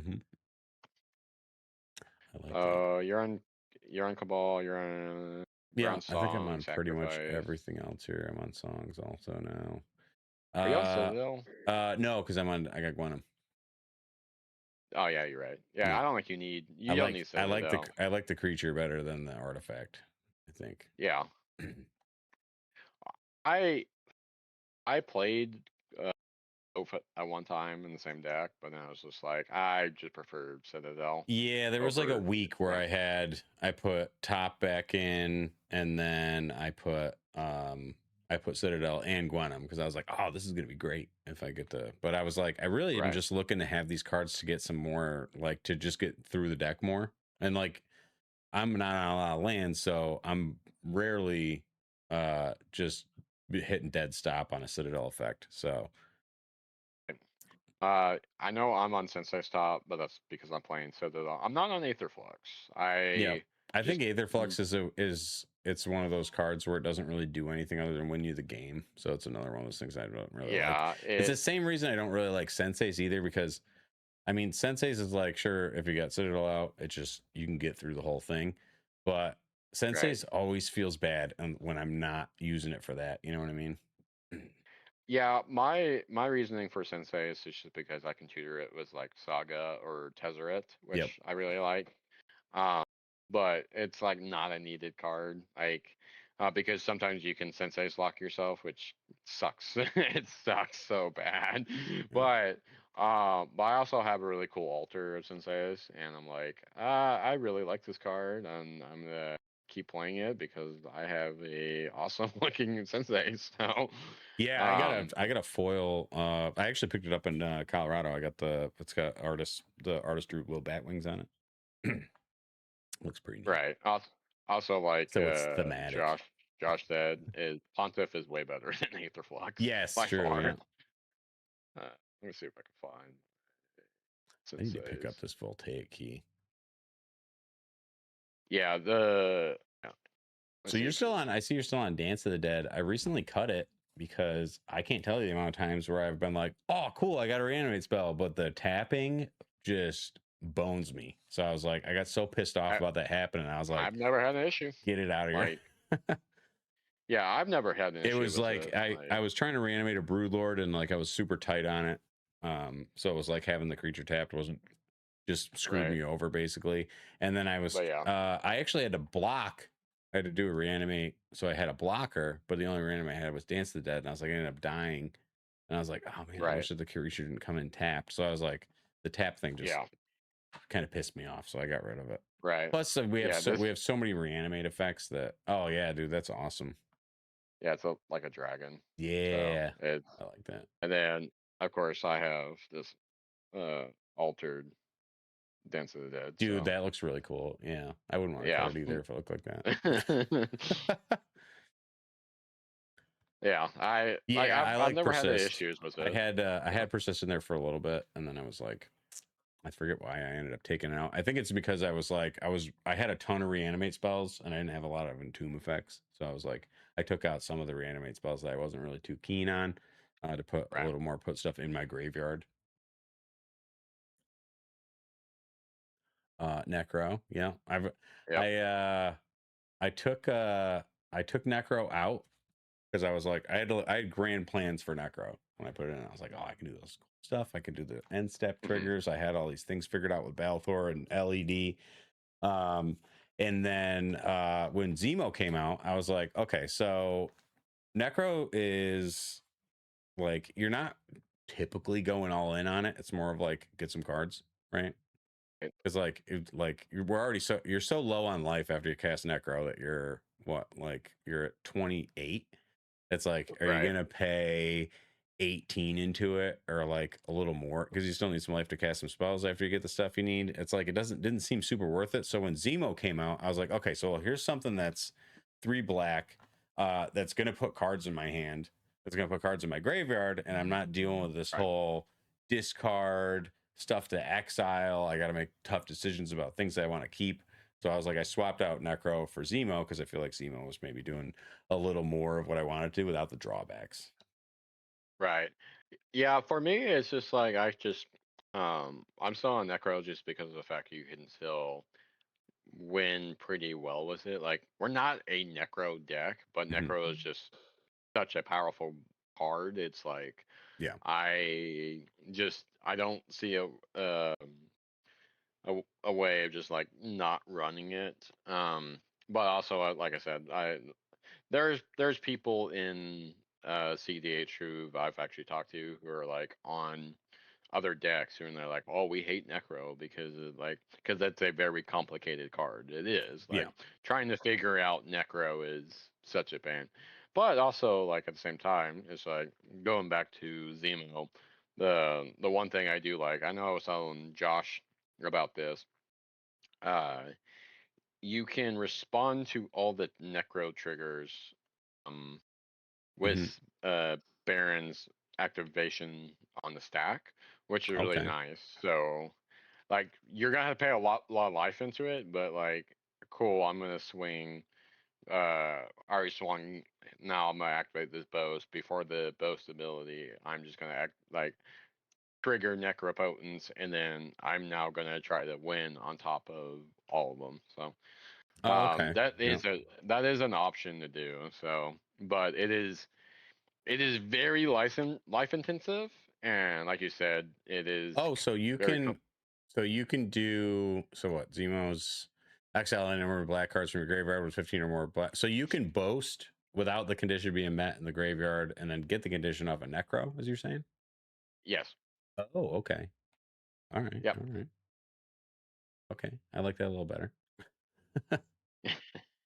Yeah, Necro's a really good card. Um, yeah, it's a lot of people just don't understand. Like, I'm not gonna lie, for the longest time, um, there was a point I didn't understand how necrophones work because of the fact I was like, okay, Carrick's not really, it doesn't have any flash enablers, doesn't have Hmm. ways to do that. And then my buddy was just like, hey, you're kind of dumb, and he showed me something, and I was like, oh yeah, I'm pretty dumb. Like, so Yeah, it is it's what I it guess you is. see everyone else use it in a certain kind of way and you kind of like forget Right. to think about the other ways that you could use it. So I think I might have to maybe pick Senpai's brain a little bit about what the potential is here. 'Cause there's a lot you can do. Right. Senpai, No. smartest guy I know, by the way. Shout out to Senpai. At Yeah. least when it comes to Magic. Now, Oh yeah, so I like how you do the bizarre thing because I was like, right. I don't really see a lot of bizarre going on. Yeah, I actually only picked up Bazaar because of Control. Like, Yeah. I wasn't on it for a long time, and then he was just like, "You should be on Bazaar." I was like, "Why?" And he told me the reasoning, and I'm like, "Oh, I guess that makes sense." So what was the But reasoning? uh, it is card advantage because of the fact that you're a reanimator deck. So it allows you to pitch pretty much all your big guys into the bin with like no drawback. Okay. Um, The only problem I've had with Bazaar is I'm a greedy player and I will keep a hand with just Bazaar in the hand. Like, I've done it plenty of times and have gotten punished for it, but I'm like, oh, I have this reanimate in my hand and a way of pitching it with due to my Bazaar. I just need to hit a swamp Mm-hmm. and proceed then not to draw a swamp. And I'm like, Yeah, oh, that's my that's problem too. So the I've fact it recently doesn't tap our learned mana, that I cannot like run such light lands, and I'm like, there's no hope right? for me when I'm like, maybe I'll draw a land because sometimes they'll just go, okay, we're gonna draw a land. I go through like 10 cards and be like, no lands. Right. Except when I play Gwenum, then there's 2 lands back to back, like clockwork. Right. Deck hates me. What else around here? Are you on Talon Gates or no? Nope, I'm not. I was on it a while back and I took it out just because. I mean, it was like I think when I stopped seeing Dranith so much was when I took it out. I was like, oh, it's nice to play this and phase out the Dranith that's fucking me over. But I was like, I saw Dranith at the tournament I did this weekend, and it was like I haven't seen one in forever. So Right. So the reasoning why I play Talon Gates is just because of the fact that it is there's been games where I'm like, I have a crap ton of mana. Here's mhm. just a free land drop, you know. But also it is a removal for they're not as prevalent as they used to be, at least Mhm. from my experience. They it gets rid of Dothy, gets rid of Bowman, gets rid of Draneth, gets rid of uh, anything that like Yeah, I you're guess concerned it about. does get away the stacks pieces that are shutting you off. Right. And then they come right back, which is really nice. But I've also just kind of like I've never really had an issue um with not having access to putting it on the battlefield. So Yep. like you would think with the minimal lands I'm running, like I would have issues. I just don't. Like I I also like the fact that it's a filter land too. Yep. Um, Oh, yep. That's a good point. so it's like, hey, cool. We prayers if we don't have access to Blood Celebrant or LED, we go prayers grass, target whoever. Hey, we have access to Talon Gates. We're gonna filter a black into Into a this. Make red or a blue. Yep. yeah.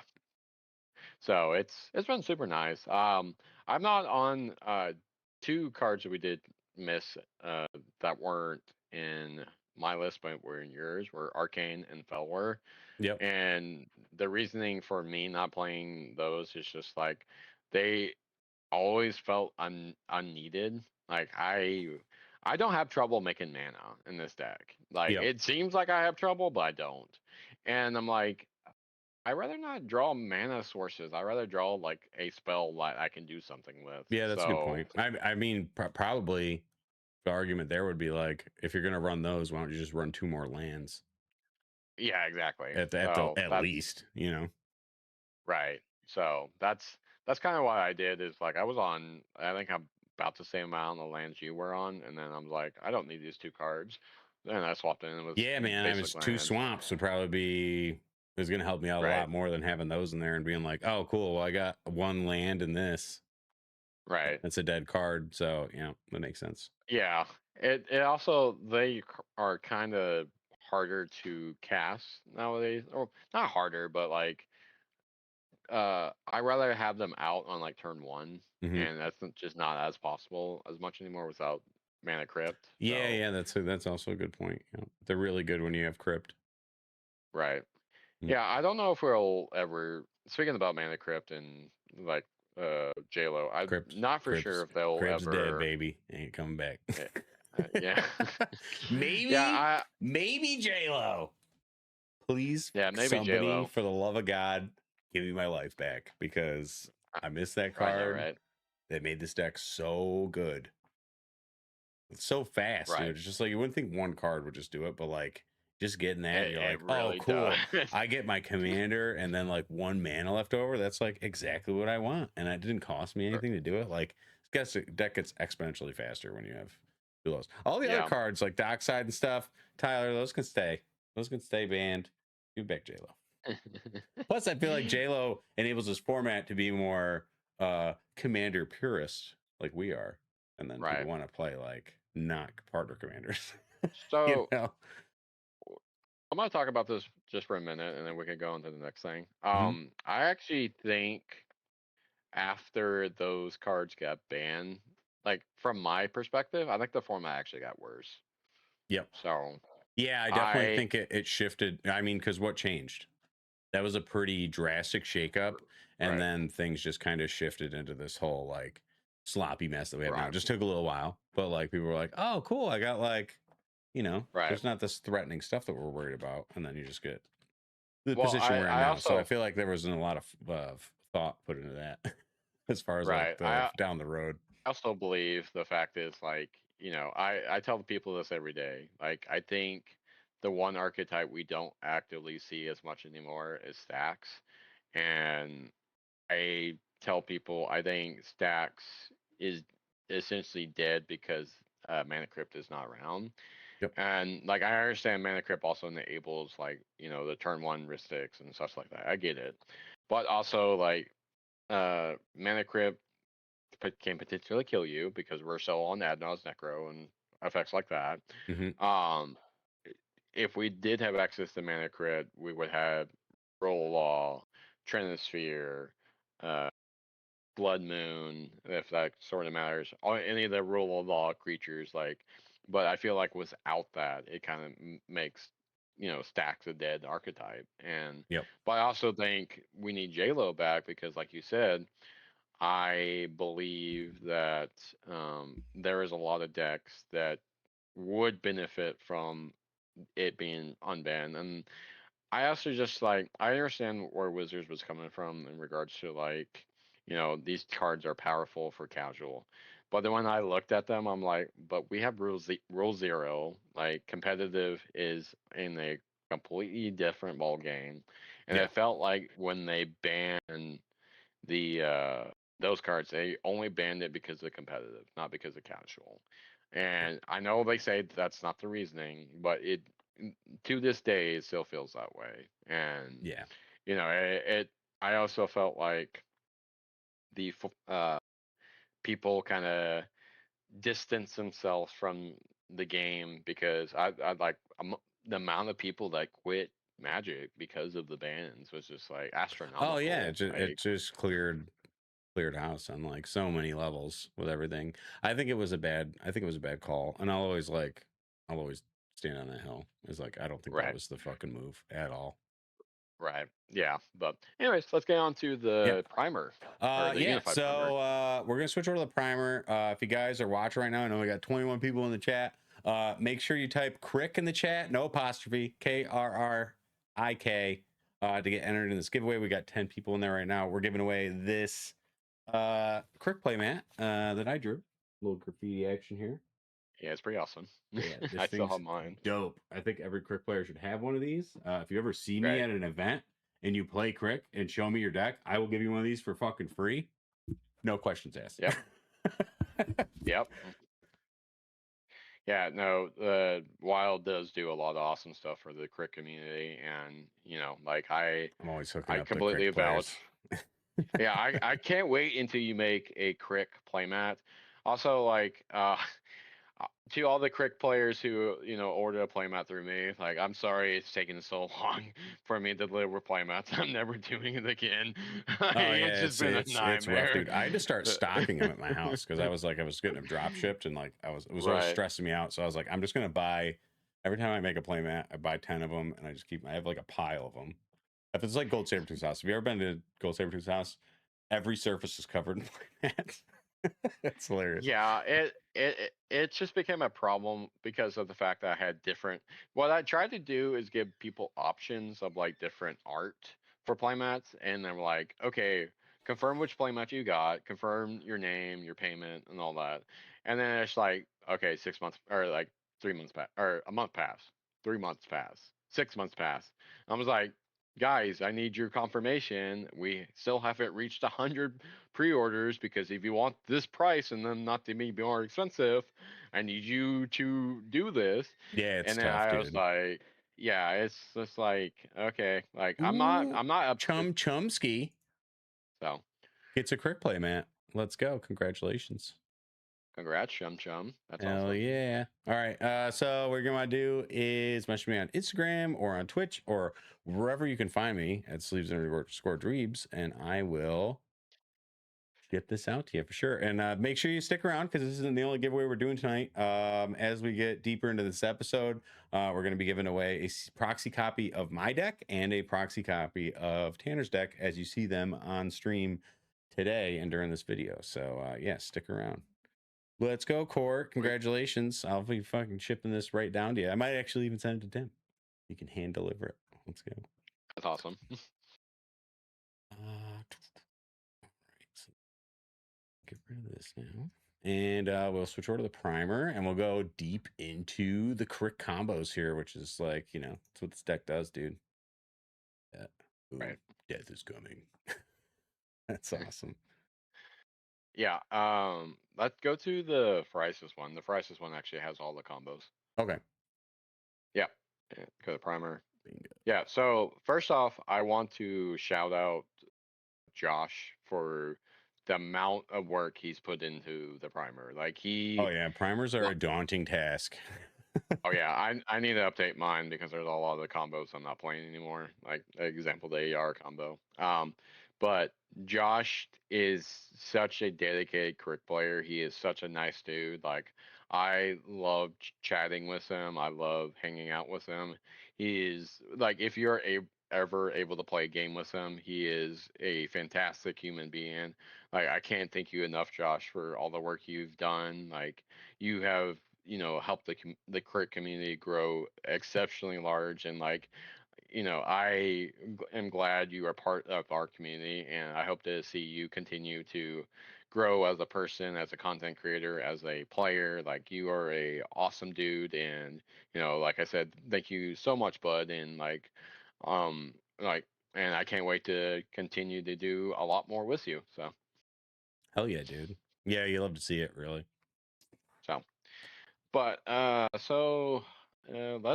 go to the winning in crick tab. It's on the right third here. Yep. third one. So we're gonna kind of go over like the main combo lines. So the two main ones are the Chainer line. So Chainer, Dimension Master, Gray Merchant, and any sack outlet. So you have Razaketh, Demir House Guard, Warren Soul Trader. Yep. There's another one I'm forgetting. I I can't remember. Sacrifice is, I don't know. I can't think. Yeah, I can't think It's of like it. when I'm But anyways, tutoring for a card, I'm like, I don't know what I'm getting. yeah, any sack outlet essentially. Help us out, Chad. So with if you want to pull up Chainer real quick, if just hover over a Chainer. So Chainer has a activate ability of pay 3 black and 3 life, and you put any creature card onto the battlefield under your control. So with Carrick out, you just pay 9 life, so 6 for the black pips and then 3 for the activation, and then you just reoccur Gray Merchant, and then now you're gaining that life back, and then you sack Gray Merchant to your sack outlet, and then you just loop it until you kill the table. This prick, Gary also gets around protection. So like if they have the wandering, because it it's loss does of not life. target.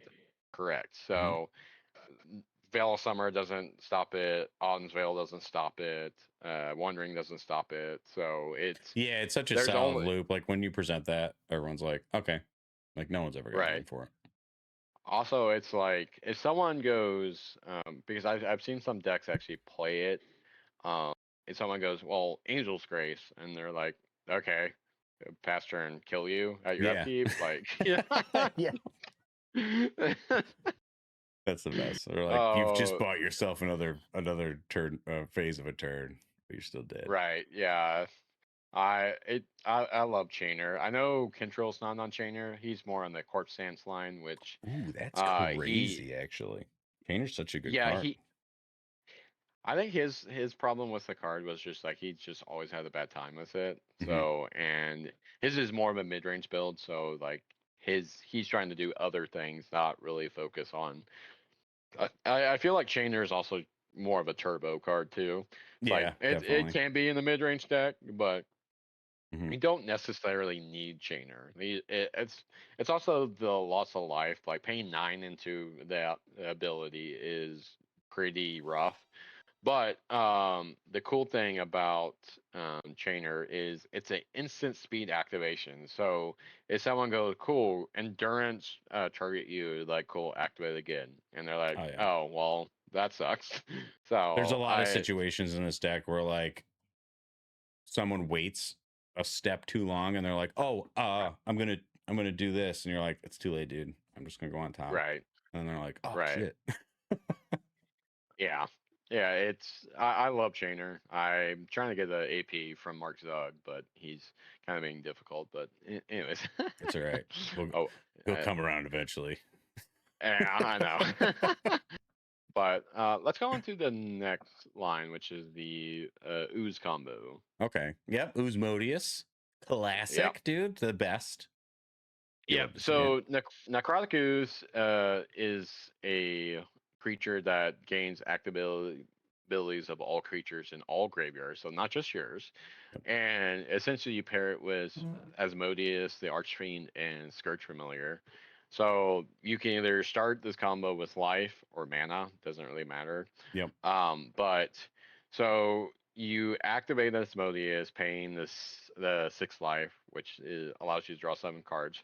Because Asmodeus is in the grave and not on the battlefield, the binding contract part of it does not trigger. So you will be drawing those cards, and then you use the Scourge Familiar's ability to discard them to make mana, and then you just go through your deck. Yeah, so you're just gonna pick, like, you draw 7 cards, you get 3 lands, you ditch the lands, do it again, you know, and it's all activated abilities, so you can do them anytime, which makes it really good. So you can do it if someone's waited a little too long, you're like, nope, just in response, I'm gonna keep dumping stuff out of my hand and drawing more cards. I'm gonna put 3 Asmodeus activations on top of whatever you're doing.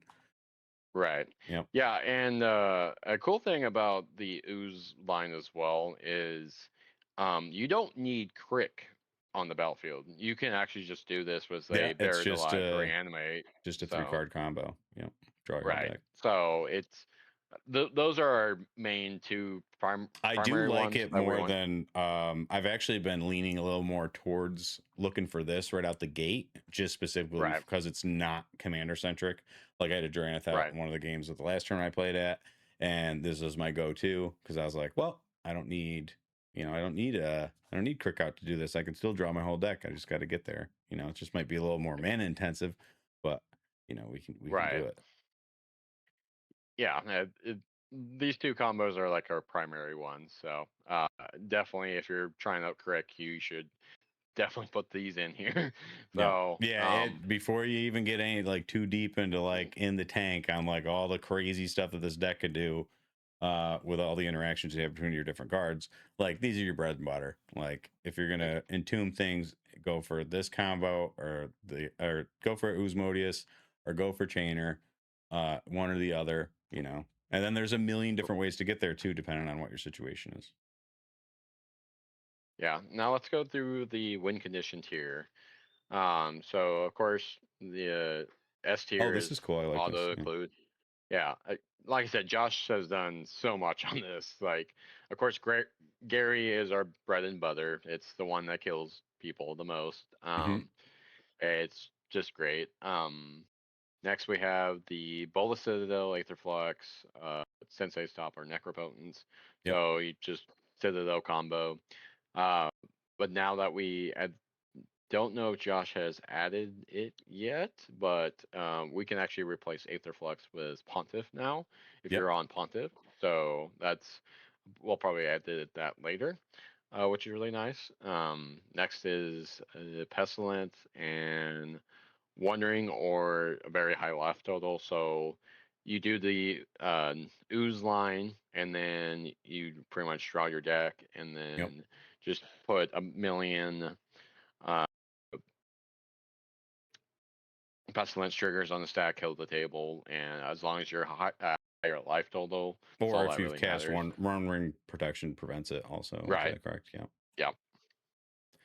I noticed like some are the list have been cutting One Ring lately, just because I think it's just One Ring hasn't been that great lately in a lot of decks. I've actually noticed like there's just better options. Yeah, there was a time there where I think it was just a consensus that everyone had, or at least like most people had, was One Ring started to get slotted out for other things, just because it was so good for a brief amount of time, or for like a long time, and then for whatever reason, everyone's like, I don't know if I like my One Ring anymore. Right. I actually got rid of my the poster one just because like I don't need this. Like, and they're crazy expensive. So if you had if you had a serialized poster one, you know, you're looking at like 30 grand. So right. For a bad condition one. I know one of the viewers asked about Pox Plague and Bloodletter. So those two cards aren't really cEDH cards. Yep. Like you could play those in like a bracket 4 deck and it'll be fine. Like there's a lot I will say Courtney killed the table at at the tournament we were just at in Oswego over the weekend with that. I That's was in the funny. pod. And I was like, she did the bloodletter, and I was like, oh no, I know what's gonna happen. I think I was the only one that was at an odd life total. And I was like, ah, That's shit. funny. Yeah. Um. Yeah. So it I works those. sometimes, but you got better options. It's kind of like the Professor Yeah. Onyx Chain of Smog thing. It's like cool combo, Right. but you got better options. Like Yeah. it's Which is clunky. actually. Yeah. That you actually see it in this list as well. It's like C tier. Yep. Um. Next is Warren Soul Trader, Gravecrawler, Aetherflux, or Ayara. So this is the combo I came up with. I actually really enjoyed it for the longest time, Mhm. but when the Ristic Study slot meta so started getting more, it's just like, well, that's unfortunate. I really like this combo, but it puts me in a position where I had to cast a spell over and over again, and I'm just like, I'd rather play something different. Yeah, I just that Uh, it's a really affected the way that I approach the deck also is like I really want to like not be casting spells if possible. right. Because Yeah. like with the slop meta the way it is right now, like it's just bad, especially when you're not able to keep up with it too. Like if you don't have any options to like match the slop, you're just kind of like, oh cool, well I'm just putting myself in a worse situation here every spell that I cast. So the less opportunity you have to do that, Right. especially if you're going to try and cast infinite spells, like Right. that's rough. Right. Yeah, it's pretty bad, but it like I would say if you're like in if Ristic Study for some reason does get banned, I don't think it will. I But don't if think it so either. does, then Sorry, this chat. is a yeah, this is a line that definitely gets uh buffed a lot. And I think if Oh, if Ristic Ristic for went away, raise I would 100% be doing this. The only reason I don't play this line is just because of Ristic. right. So Because I next like this line. It's like it's really good. Just if there's a draw right. engine out, you're freaking just Yeah, ruining the I game. also really like Gravecrawler as a card just because of the fact that it's either it can be sacked to like Calling or Hmm. Dial Bug Intent or anything like that. Yeah, It's cheap also creatures like if are you're always good because they enable your rituals. They allow you right. to tutor, stuff like that. So Yeah. The only problem I had with Gravecrawler was that it can't block, which kind of yeah, sucks. There's been a few games where I'm like, I wish this could block. Oh no. yeah. But Every Crick player's got PTSD from one card where everyone's like, "That's such a good card," and you're like, "Every time I play it, it ruins my yeah. life." Yeah. Next is Praetor's Grass and Lion's Eye Diamond. Hmm. So pretty much you just Praetor's Grass a breach deck, um, any Grixis or uh, what's Mardu, and just grab Underworld Breach, and now you essentially just go with that. Yep. Typically, a lot of times it's just like, hey, how many times can we cast this Praetor's Grass again and again?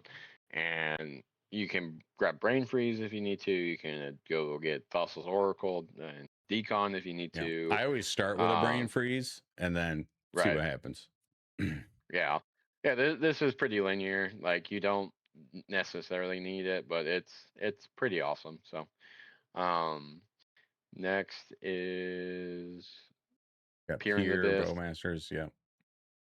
Yeah, so you just if you're playing against non non blue or non green decks, you can actually just punish other players from just drawing. So you target someone with Yeah, I know Pier. you You were just have saying to when I was expressing my gripe about Pier, you were saying that you right. just kill people with it, which I thought was an interesting way to use the card. Yeah, so when when I do cast Spear, when I'm trying to kill someone, I make sure they don't have mana available before I do anything. Hmm. Because if I cast Spear and they have like 2 mana available and they're in blue, I'm like, well, Yeah, this that's is a a big born wee upon a woo. win. Yeah. So you have to be careful with that. But the triggers can stack. Also, the reason I said non-green decks is because Veil Summer is a card. So Yes. you Yeah. try to kill them, they'll just go Veil Summer, and now they can't be targeted. Hmm. So, um, and then now we have the C tier, which is Professor Onyx, Chain of Smog. So I don't recommend this combo at all. There are some people who like it because of the Magecraft ability, but you pretty much target yourself with Chain of Spog. Then you have when you have no cards in hand, you just keep doing it, and Yeah. it triggers Professor Onyx. The problem with this combo is it makes you discard cards, and a person can go, "Cool, you're out of cards," or counter it. So it's Yeah, and just then you like just dump your whole hand, and then you're like, oh great. And there's like no way to recast this chain of right, smog unless if you get a breach from somebody. So it's just like it's a great way to blow right, yourself out. That's why I don't like it. right. Yeah, it's like Professor Onyx is a cool card, but Yeah, like dude, who isn't like this a is more like a Liliana bracket fanboy, four. you know? Right. Next is Bloodthirsty Conqueror and Enduring Tenacity. It's just Sanguine Bond, Exquisite Blood on creatures. Yep. So if you like that type of effect, then these two cards are pretty awesome for that type of effect. Hmm. But again, I think you require too much setup with them, Yeah, if I it's remember really correctly. clunky, you know, and it's not like it's not typically doing like a bunch of other stuff. Like you're not like, oh cool, I'm glad I have this enduring tenacity, even though I don't have the bloodthirsty conqueror, or vice versa, you know. Yeah. This next one, I don't know why they put it in D tier. This is so Blood Artist Forsaken Mine Warren Soul Trader is actually pretty okay.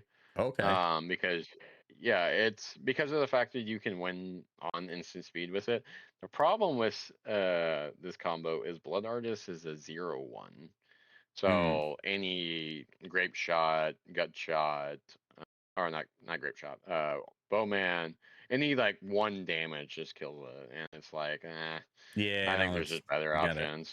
you So gotta have a fat ass in this deck, or else it ain't gonna work. right, yeah, I would probably move that one to like probably B tier, Yep. because it's like it's a I would say powerful combo. it's pretty much the same. I mean, the only drawback you have from the AR Well, one you're is not casting the spell yeah. Oh, it's just because for returned. psychic, Yeah. yeah, because you're committing a crime by Oh, by blood artist targeting. trigger. Okay, so you're not casting. Okay, yeah. So I could see. Whereas the drawback is blood artist is easily killed. Um, you know, you're not casting spells. So like we were saying with the Ristic Study thing, you're not really feeding into it, which is good. Yeah, that's why I said I think it should be more in D Yeah, I tier. gotta. You know, So. we're gonna have to submit a ticket for an amendment here. I think it's got a Yeah, I'll probably have place. Josh work on it Yeah, later. I But like it a lot better than Professor Onyx and James Mog for sure. So yeah, yeah, definitely. Are yes, there everyone's any? favorite thing. Yeah, this is just this pretty much just goes through the Flesh Rider line. I think Josh actually added a like drop down of Wow, like look, he did like electrical all build. the. This is the visual, like the graphical aids in here are like super cool, or the visual Yeah, aids. Like, well done, sir. Well done. yeah. Now, Josh, like I said, Josh has put in a lot of work into this, and pretty much Flesh Rider is just Flesh Ridering into ooze is the most common. Like now, but we also have access to Doctor Doom. If somehow you get haste, I don't know if there's anything in black that it gives haste right now, Yep. but it's like that's the primary line is just Flesh Rider into ooze. But Yep. also Flesh Rider just goes into any 4-drop nowadays too. So Shieldred, Yeah, I like Doctor it. Doom. I've been playing Shieldred a lot lately, and it's actually been helping me win a lot of games because everyone just is so greedy with their card draw that I can just put a Yep. Shieldred out and everyone's drawing. So it's not like I typically won't play it if one deck's drawing a lot, but if I have two decks that are having a draw off, for sure, because one of those people is going to protect it, one of those people is not going to want to have it, or vice versa, or they just both want it to kill each other, and they're Right. trying to decide how much they want to draw, and they don't realize how low they're getting. And then, you know, after the couple turns go around, I got enough devotion out. I'm like, just hard cast Gary, and they're like, oh shit, I'm at 12 life, and then they just die. Right. Right. Yeah, I've actually had a few games where like they got super greedy with Shieldred, and Yeah, then dude, Shieldred's such a fire card right now with the slop stuff. It's like right, usually my go-to if I'm gonna like try and mulligan to get something out, it's that, because there's a lot of ways to get it in this deck, and then like just having it out right, and then having the ability to recast it, or reanimate it is like, if people want to keep Right. killing it, be like, cool, dude, I'll blow all my reanimate spells on this and I'll keep casting the damn thing out of my hand because I know that it's going to hurt you. And eventually you have to stop trying to do that because, you know, you're spending too Right. many resources on getting this thing off the field. Maybe don't draw all your cards. How's it feel to have attacks? You know? Right. Yeah, no, it's been wild to see like people the amount of that's what cEDH has become though, is like people have essentially turned their decks into just greed fest now, Mhm. it feels like. And I'm like, okay, well, what punishes greed? And Children is one of those cards that punishes the hell Mhm. out of greed.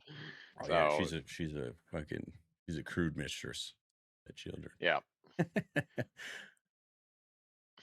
Yeah, but but there's so uh much stuff you can do with Flesh Rider too. I'm glad that they did like went into detail yeah, on this. he added all of it. So Actually going to um post the chat if you're new to Crick and you want to go through this yourself. I'm going to post the link for the Moxfield list and make sure you give the brewer a follow, and then you can look at yep, this yourself.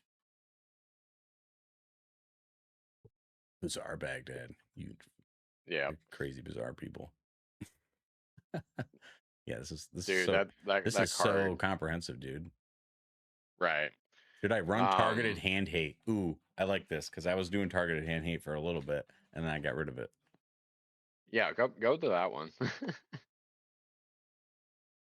Uh, Word of Command, Cruel Claw's Heist, Thoughtseize, Duress, Inquisition of Kozilek. Loved these cards, but when I had them, there was a tendency when I was playing them to be like, okay, well, this is going to be really powerful because I'm going to cast this before I go off to be like, cool, I'm going to get the counterspell out of your hand. I'm going to do all the other stuff. In practice, I found that I was actually getting these cards when I wasn't pushing, and I wish they were something that was like got me to the push. Whereas if defending the Right, push, I feel like the more that you can push in this deck, the better. If you're trying to defend a single push, you're going to fail. But if you can do a couple right. pushes in a turn, you're in a way better spot. So out of all the targeted hand hate that I seen do pretty well, so Thoughtseize, Duress, and Inquisition are definite no's in my opinion. Mm-hmm. But Word of Command and Cruel Claw's Heist are potentials. Yep. Word of Command I like because of the fact of you pretty much control that player. So if you go Word of Command and then you go, if they have Ad Naz in their hand, you go, cool, I'm going to Ad Naz and then kill that player, which is funny. That's actually a good point. Yeah, and then Cruel Claw's Heist is nice just because I like that. it just Cruel Claws, what the reason I started running it was when Mana Crypt was still around, right, and getting Crick out when you're not in seat 4 and being able to right, rip the Cruel Claws, because everybody kept Mana Crypts all the time. Like that was, you know, it was right, the spell that everybody played. Like because everyone was running it. There's a good chance that the person after you has one in their hand. If you can Cruel Claws and be like, okay, well, seat 1 gets a draw. You know, I'm in seat 2. I'm going to Cruel Claws seat 3 or seat 4. You just grab their Mana Crypt. You can cast it, and all you have to do is give it. It was so good at getting you there. Like that. I attributed a couple of my turn ones to that back when we had access to those cards. But it was yeah, really good. I feel like it kind of fell off now because it's like, what are you gonna get? But right. Yeah, no, yeah, out of those, I would just run either Cruel Claws or Word, like, mhm. and I it, do like both it, of it's those. If I just, had to pick it's, out of these options, those are definitely the ones. yeah, definitely. Um, so the one thing that we've actually been testing recently is what's called the scam package. Okay. So it actually consists of like Not Dead After All, Undying Malice, Feigned Death, Malachor Rebirth, Supernatural Stamina, and effects like that. Yep. Because you pretty much just pair it with Razaketh, and now it's like, oh, cool, sack whatever creature I need to. It comes back. I can sack it again if I need to, and then just make a combo line with that. I know it also pairs really well with Cystic Ceremony. Oh yeah, So yeah. That's a good Cystic, point. Mhm. Sipsig is a card that when it came out, I play tested and I really enjoyed it. As of right now, I'm not on it because I play too many other creatures that either That you don't have actually haste want. or Yeah.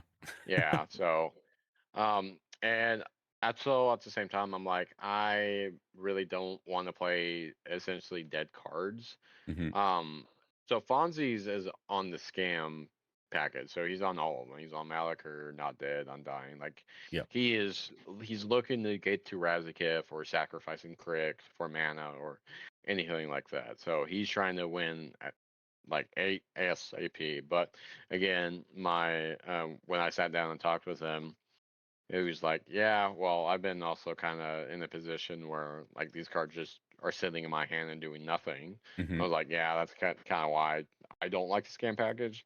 But his he lives in California, and that meta over there is a lot different. Yeah. So, I he says he's been having success with it. So, Oh, well, that's I good. Yeah, it's really, the like the meta pockets that we have. Like you have like the national meta when everyone comes together, right? And right, then you have like your own individual metas, like the way that we play up here on the East Coast, and like the Northeast is different than you guys play down in Texas, which is different than California. Like it's right, like when I was in Colorado, it was a completely different landscape than what I'm used to up here. So it was like it was tough. But yeah, right. sometimes you'll look at lists and you'll be like, oh well, why are they doing that? Well, it's like think about where they're located. It's probably a little more advantageous for them to do certain things in their meta Right. that probably wouldn't work in yours because everyone's playing different things. Yeah, my meta really consists of like mostly blue farm, and then of course a lot more raw get shy since Jace is from Texas. So it's like it that's just kind of what I built my deck to be revolved around. Is like, and I think that's kind of the consensus is too. It's just like people build based on their metas and not for the overall experience. But since I've traveled, across the country, I kind of know the variation of like, hey, this is good here, this is bad here, and such like that. So Yep. All right, guys. I'm gonna start our next giveaway, which this one we're gonna pick two winners for, and it's gonna be for a proxy copy of my deck, as you've seen tonight, and a proxy copy of Tanner's deck, as you've seen tonight. So as you can see, they're pretty different. I think we got quite a few cards different between us. So right, but I'm gonna put the giveaway up now, so you guys are gonna want to do Crick in the chat and make sure it's Crick without the apostrophe. And then as we like do our, I guess our closing remarks here, because we just got through the whole primer. right. You guys can make sure you enter that. Yeah, like majority of the other primers just talking about the other win lines, which is Broodlord, Razaketh, Bull Citadel, Buried Alive, the Pontiff. Um, Hmm. yeah. So this I do the like this Pontiff line, pontiff thing. I think that's like super interesting. I like that a lot, right? actually. Yeah, no, Pontiff is cool, and then this is why Josh has also kind of recommended Vexing Bubble, is Hmm. because you just keep doing the Gravecrawler stuff and extorting people to death, which is kind of neat. But again, like we were discussing earlier, um, I just not a fan of shutting myself off by accident or countering myself. Um, Yeah, that feels so bad. I like don't. all Anytime the anyone plays a vexing bobble, I freak out. So I'm like having it in my own deck. I'm like, this is dangerous. It's the same reason I don't run Oppo, because it's like if someone clones my Oppo, like forget it, dude. I'm having a bad time. right. That's kind of why I cut Oppo too. Like I'm not on Dothi, I'm not on Oppo. I'm still on Bowman, but that's because Bowman is just too good of a card. It's two Yeah, bodies it's for hard to cut Bowman, two. especially when you're on Villas and stuff like that. Because if someone Right, plays a Bowman, you just die with Villas. There's no opportunity right. for you to interact at all. You're just dead. So it's nice to have your Oppo or your Bowman to like counteract that in a way, Yeah, it's wild to me. But let's go to Kntrell's list. I think it's the Crick. I think that's the one. Oh, okay. Cricko. Yep, here we go.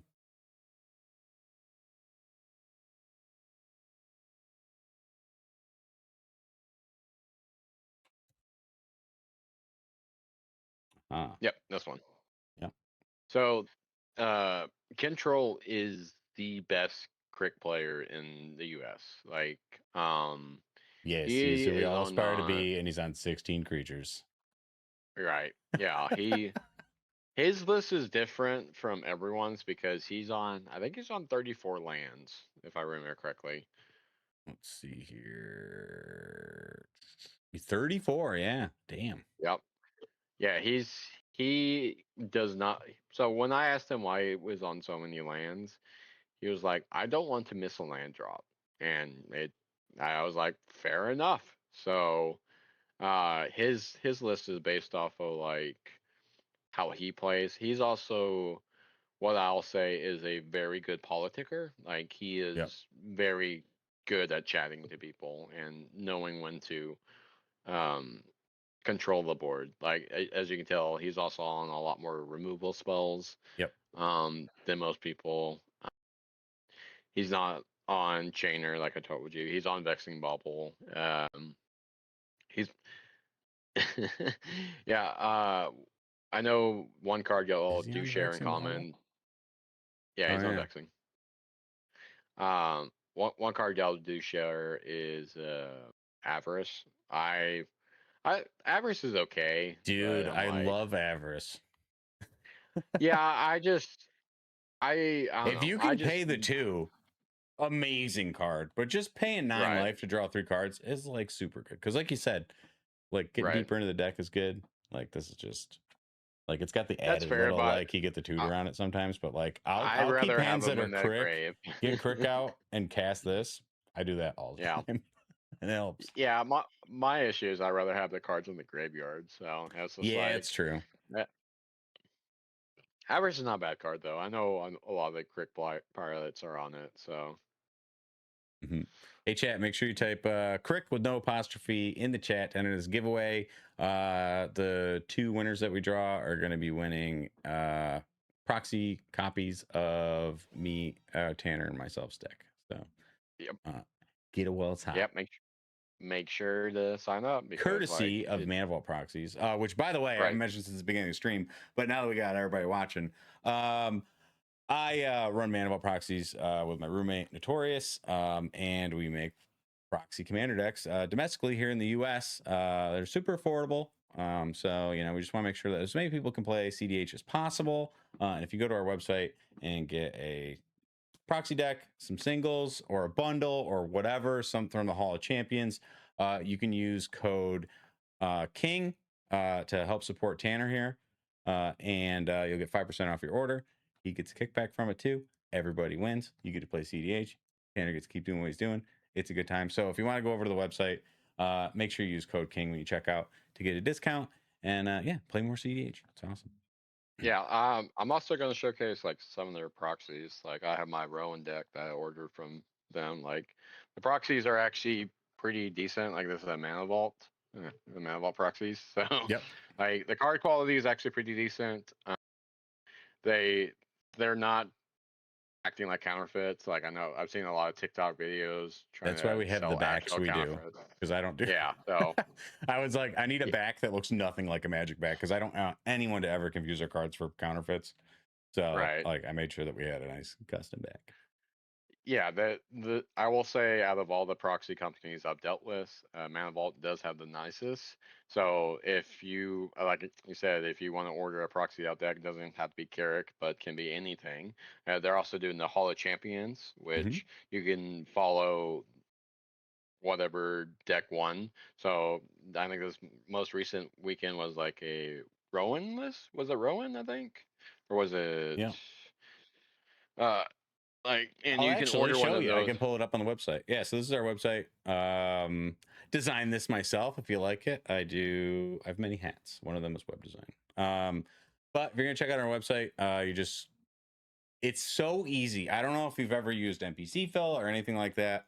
Having to go through and rebuild your deck on their website sucks, dude. And Yeah. when we came up with the idea for this company, I was like, I want to make sure that this is like as easy as possible for people to do, because I know that everyone has a Moxfield list of their decks, or everyone's net decking from Moxfield or from other people's Moxfields. Wouldn't it be nice if you could just copy the URL and put it into the website, and it saves all the arts that are in that list already? And it's like, oh, the easiest thing in the world. All you have to do is copy your URL in here, and we give you the deck list directly from Moxfield as it's pictured with the arts and all that stuff. It's super easy to check out. We do single proxy decks. You can get bundle decks for a discount. But like Tanner was just saying, we also have this thing called the Hall of Champions. So we work together with tournament organizers all over the country. And when we're at tournaments, or even when we're not at tournaments, like we're at Fishbowl 7, we have copies of the top 4 decks. So like we got my friend Joe on here, and Jason, Evan, and fucking Big D, Daryl Cook playing VV. But you can get these decks in the form that they were played in the tournament that they were won in, or that they placed top 4 in. For as long as we're going to have this website, we're going to have a comprehensive list of like all the major tournaments forever, basically. And the nice thing about the Hall of Champions is that we're supporting the pilots too. So every pilot that gets put into the Hall of Champions gets an affiliate account with us, and every time you buy their deck, they get 5% of the cost kicked back to them. So it's basically prize support that carries on into the future as long as people want to keep buying your lists, which is super cool. And it's no cost to the TOs too, which is really neat. So we're not like, you know, you're just incentivized to give more prize support to your players. We don't ask for anything in return other than the opportunity to put the players' faces on our website, which everyone's usually pretty cool with, because like, who wouldn't want to be like look at Daryl, he looks so happy. Yeah, speaking about Daryl, it's actually his birthday today. Yo, happy birthday, Daryl! Fuck yeah, dude! Nice. Yeah. I love Daryl. But yeah, no, definitely the also, like I said earlier, cEDH is such a pro proxy friendly format, and we just want you to come play. Like, it's a very inviting community. It's very fun, and you get to hang out with your friends. You get to just bullshit. I want to encourage as many people to play cEDH as they can. And of course, like Man of All Proxies is great for bringing the community together. And I can't thank them enough for supporting myself and many others. And, definitely check them out. They are always running great deals. Like a few weeks ago, we do they were flash actually running sales every once in a while. I'm just trying to cook up another name for our end of summer flash sale, but we'll do 10% off. And it also stacks with the creator discounts too, or with our affiliate discounts. So like you can get 15% off. I don't think we actually make any money when the flash sales are going on, but that's fine because we just want you guys to play more Magic. Exactly. I'm not trying to buy a super yacht. I just want I want tournaments to fill up. When we started doing Man of All Proxies, I think like the philosophy that I've had from the get-go with the whole thing is I would really love to see competitive Magic tournaments get to the point where like Pokemon is, where you get like 1,000 people show up for a tournament. The problem is our cards are dumb expensive, dude. To get a viable cEDH deck, you have to spend like the price of a car, in some cases. It's not feasible for everyone to be able to do that. I think we want to fill out tournaments. I think proxy should be like the norm. Like maybe if you're playing casual and you don't want your friend to have an LED, make them buy the real thing. But like as far as cEDH goes, I think having everyone have access to the cards that they want to have and they want to play with makes the game more fair. It allows everyone to get involved in it. You don't feel like you're on the back foot because you can't afford the cards that you need. I think if you're saying someone should use proxies and you're playing cEDH, I think your opinion is wrong. So, I mean, if you're going to get into this format, like services like ours are a great way to do it. Plus, we're domestic. We're all like mom and pop right up here in the Northeast. We print all our own cards. Everything's from the USA. Like you don't have to go to China or anything like that. When you email Man of All Proxies, you're emailing me or Notorious. Like we're getting back to you ourselves.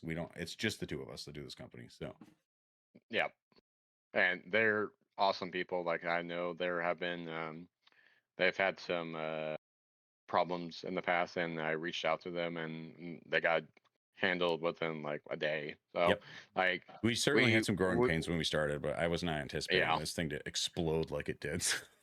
Yeah, I'm so glad like this y'all's company is doing well because of the fact is like you said, we want more people into the community. I want to see 1,000-person cEDH tournament. I think that would be sick. Yeah, dude. Like, can you we're imagine? getting close. And that's how we get there. Like we gotta. Everyone has to be able to play. like regardless of what your pocketbook looks like. Which you know, I think that's Right.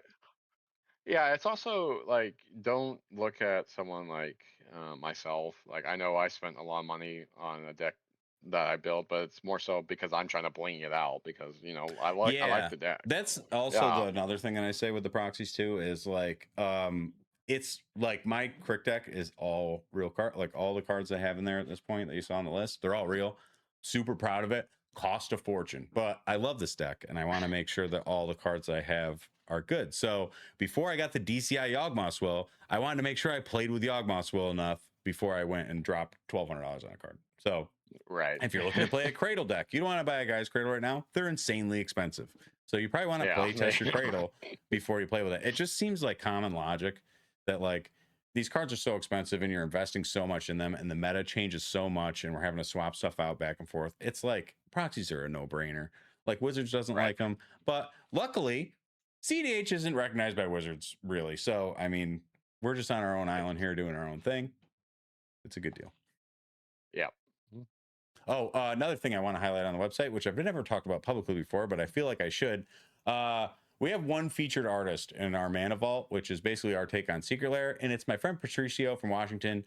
You might recognize his artwork. He does commander profile cards, and these things are sick, dude. He's such a talented. He's an art teacher at a school up there, and he sketches these out with ballpoint pen while he's on his break at school, and then he comes home and finishes them on the computer, and like these things are beautiful and he's always putting out more stuff. His Patreon's really cool if you want to check it out. It's Patricio Solar on Instagram or Patreon or wherever you can find him. Super talented artist. And also, if you want to pick up a Secret Lair from Patricio, you can go to manavaultproxies.com and do that. And we're always looking for more artists too. We're going to have more coming up in the future. But as of right now, Patricio's our only guy. So, you know, if you want to support an Yeah. artist, This is we awesome. do that too.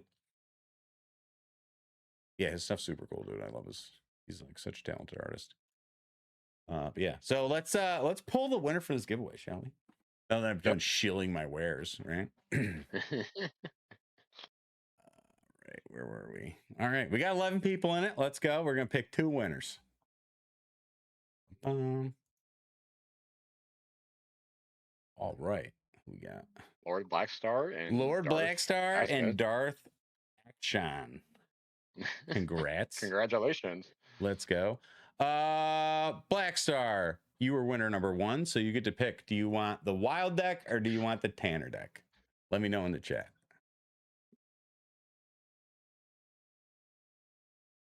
And while we're doing that, I'm going to need you guys to message me on Instagram. You can send me an email at sleevesnoobs@gmail.com.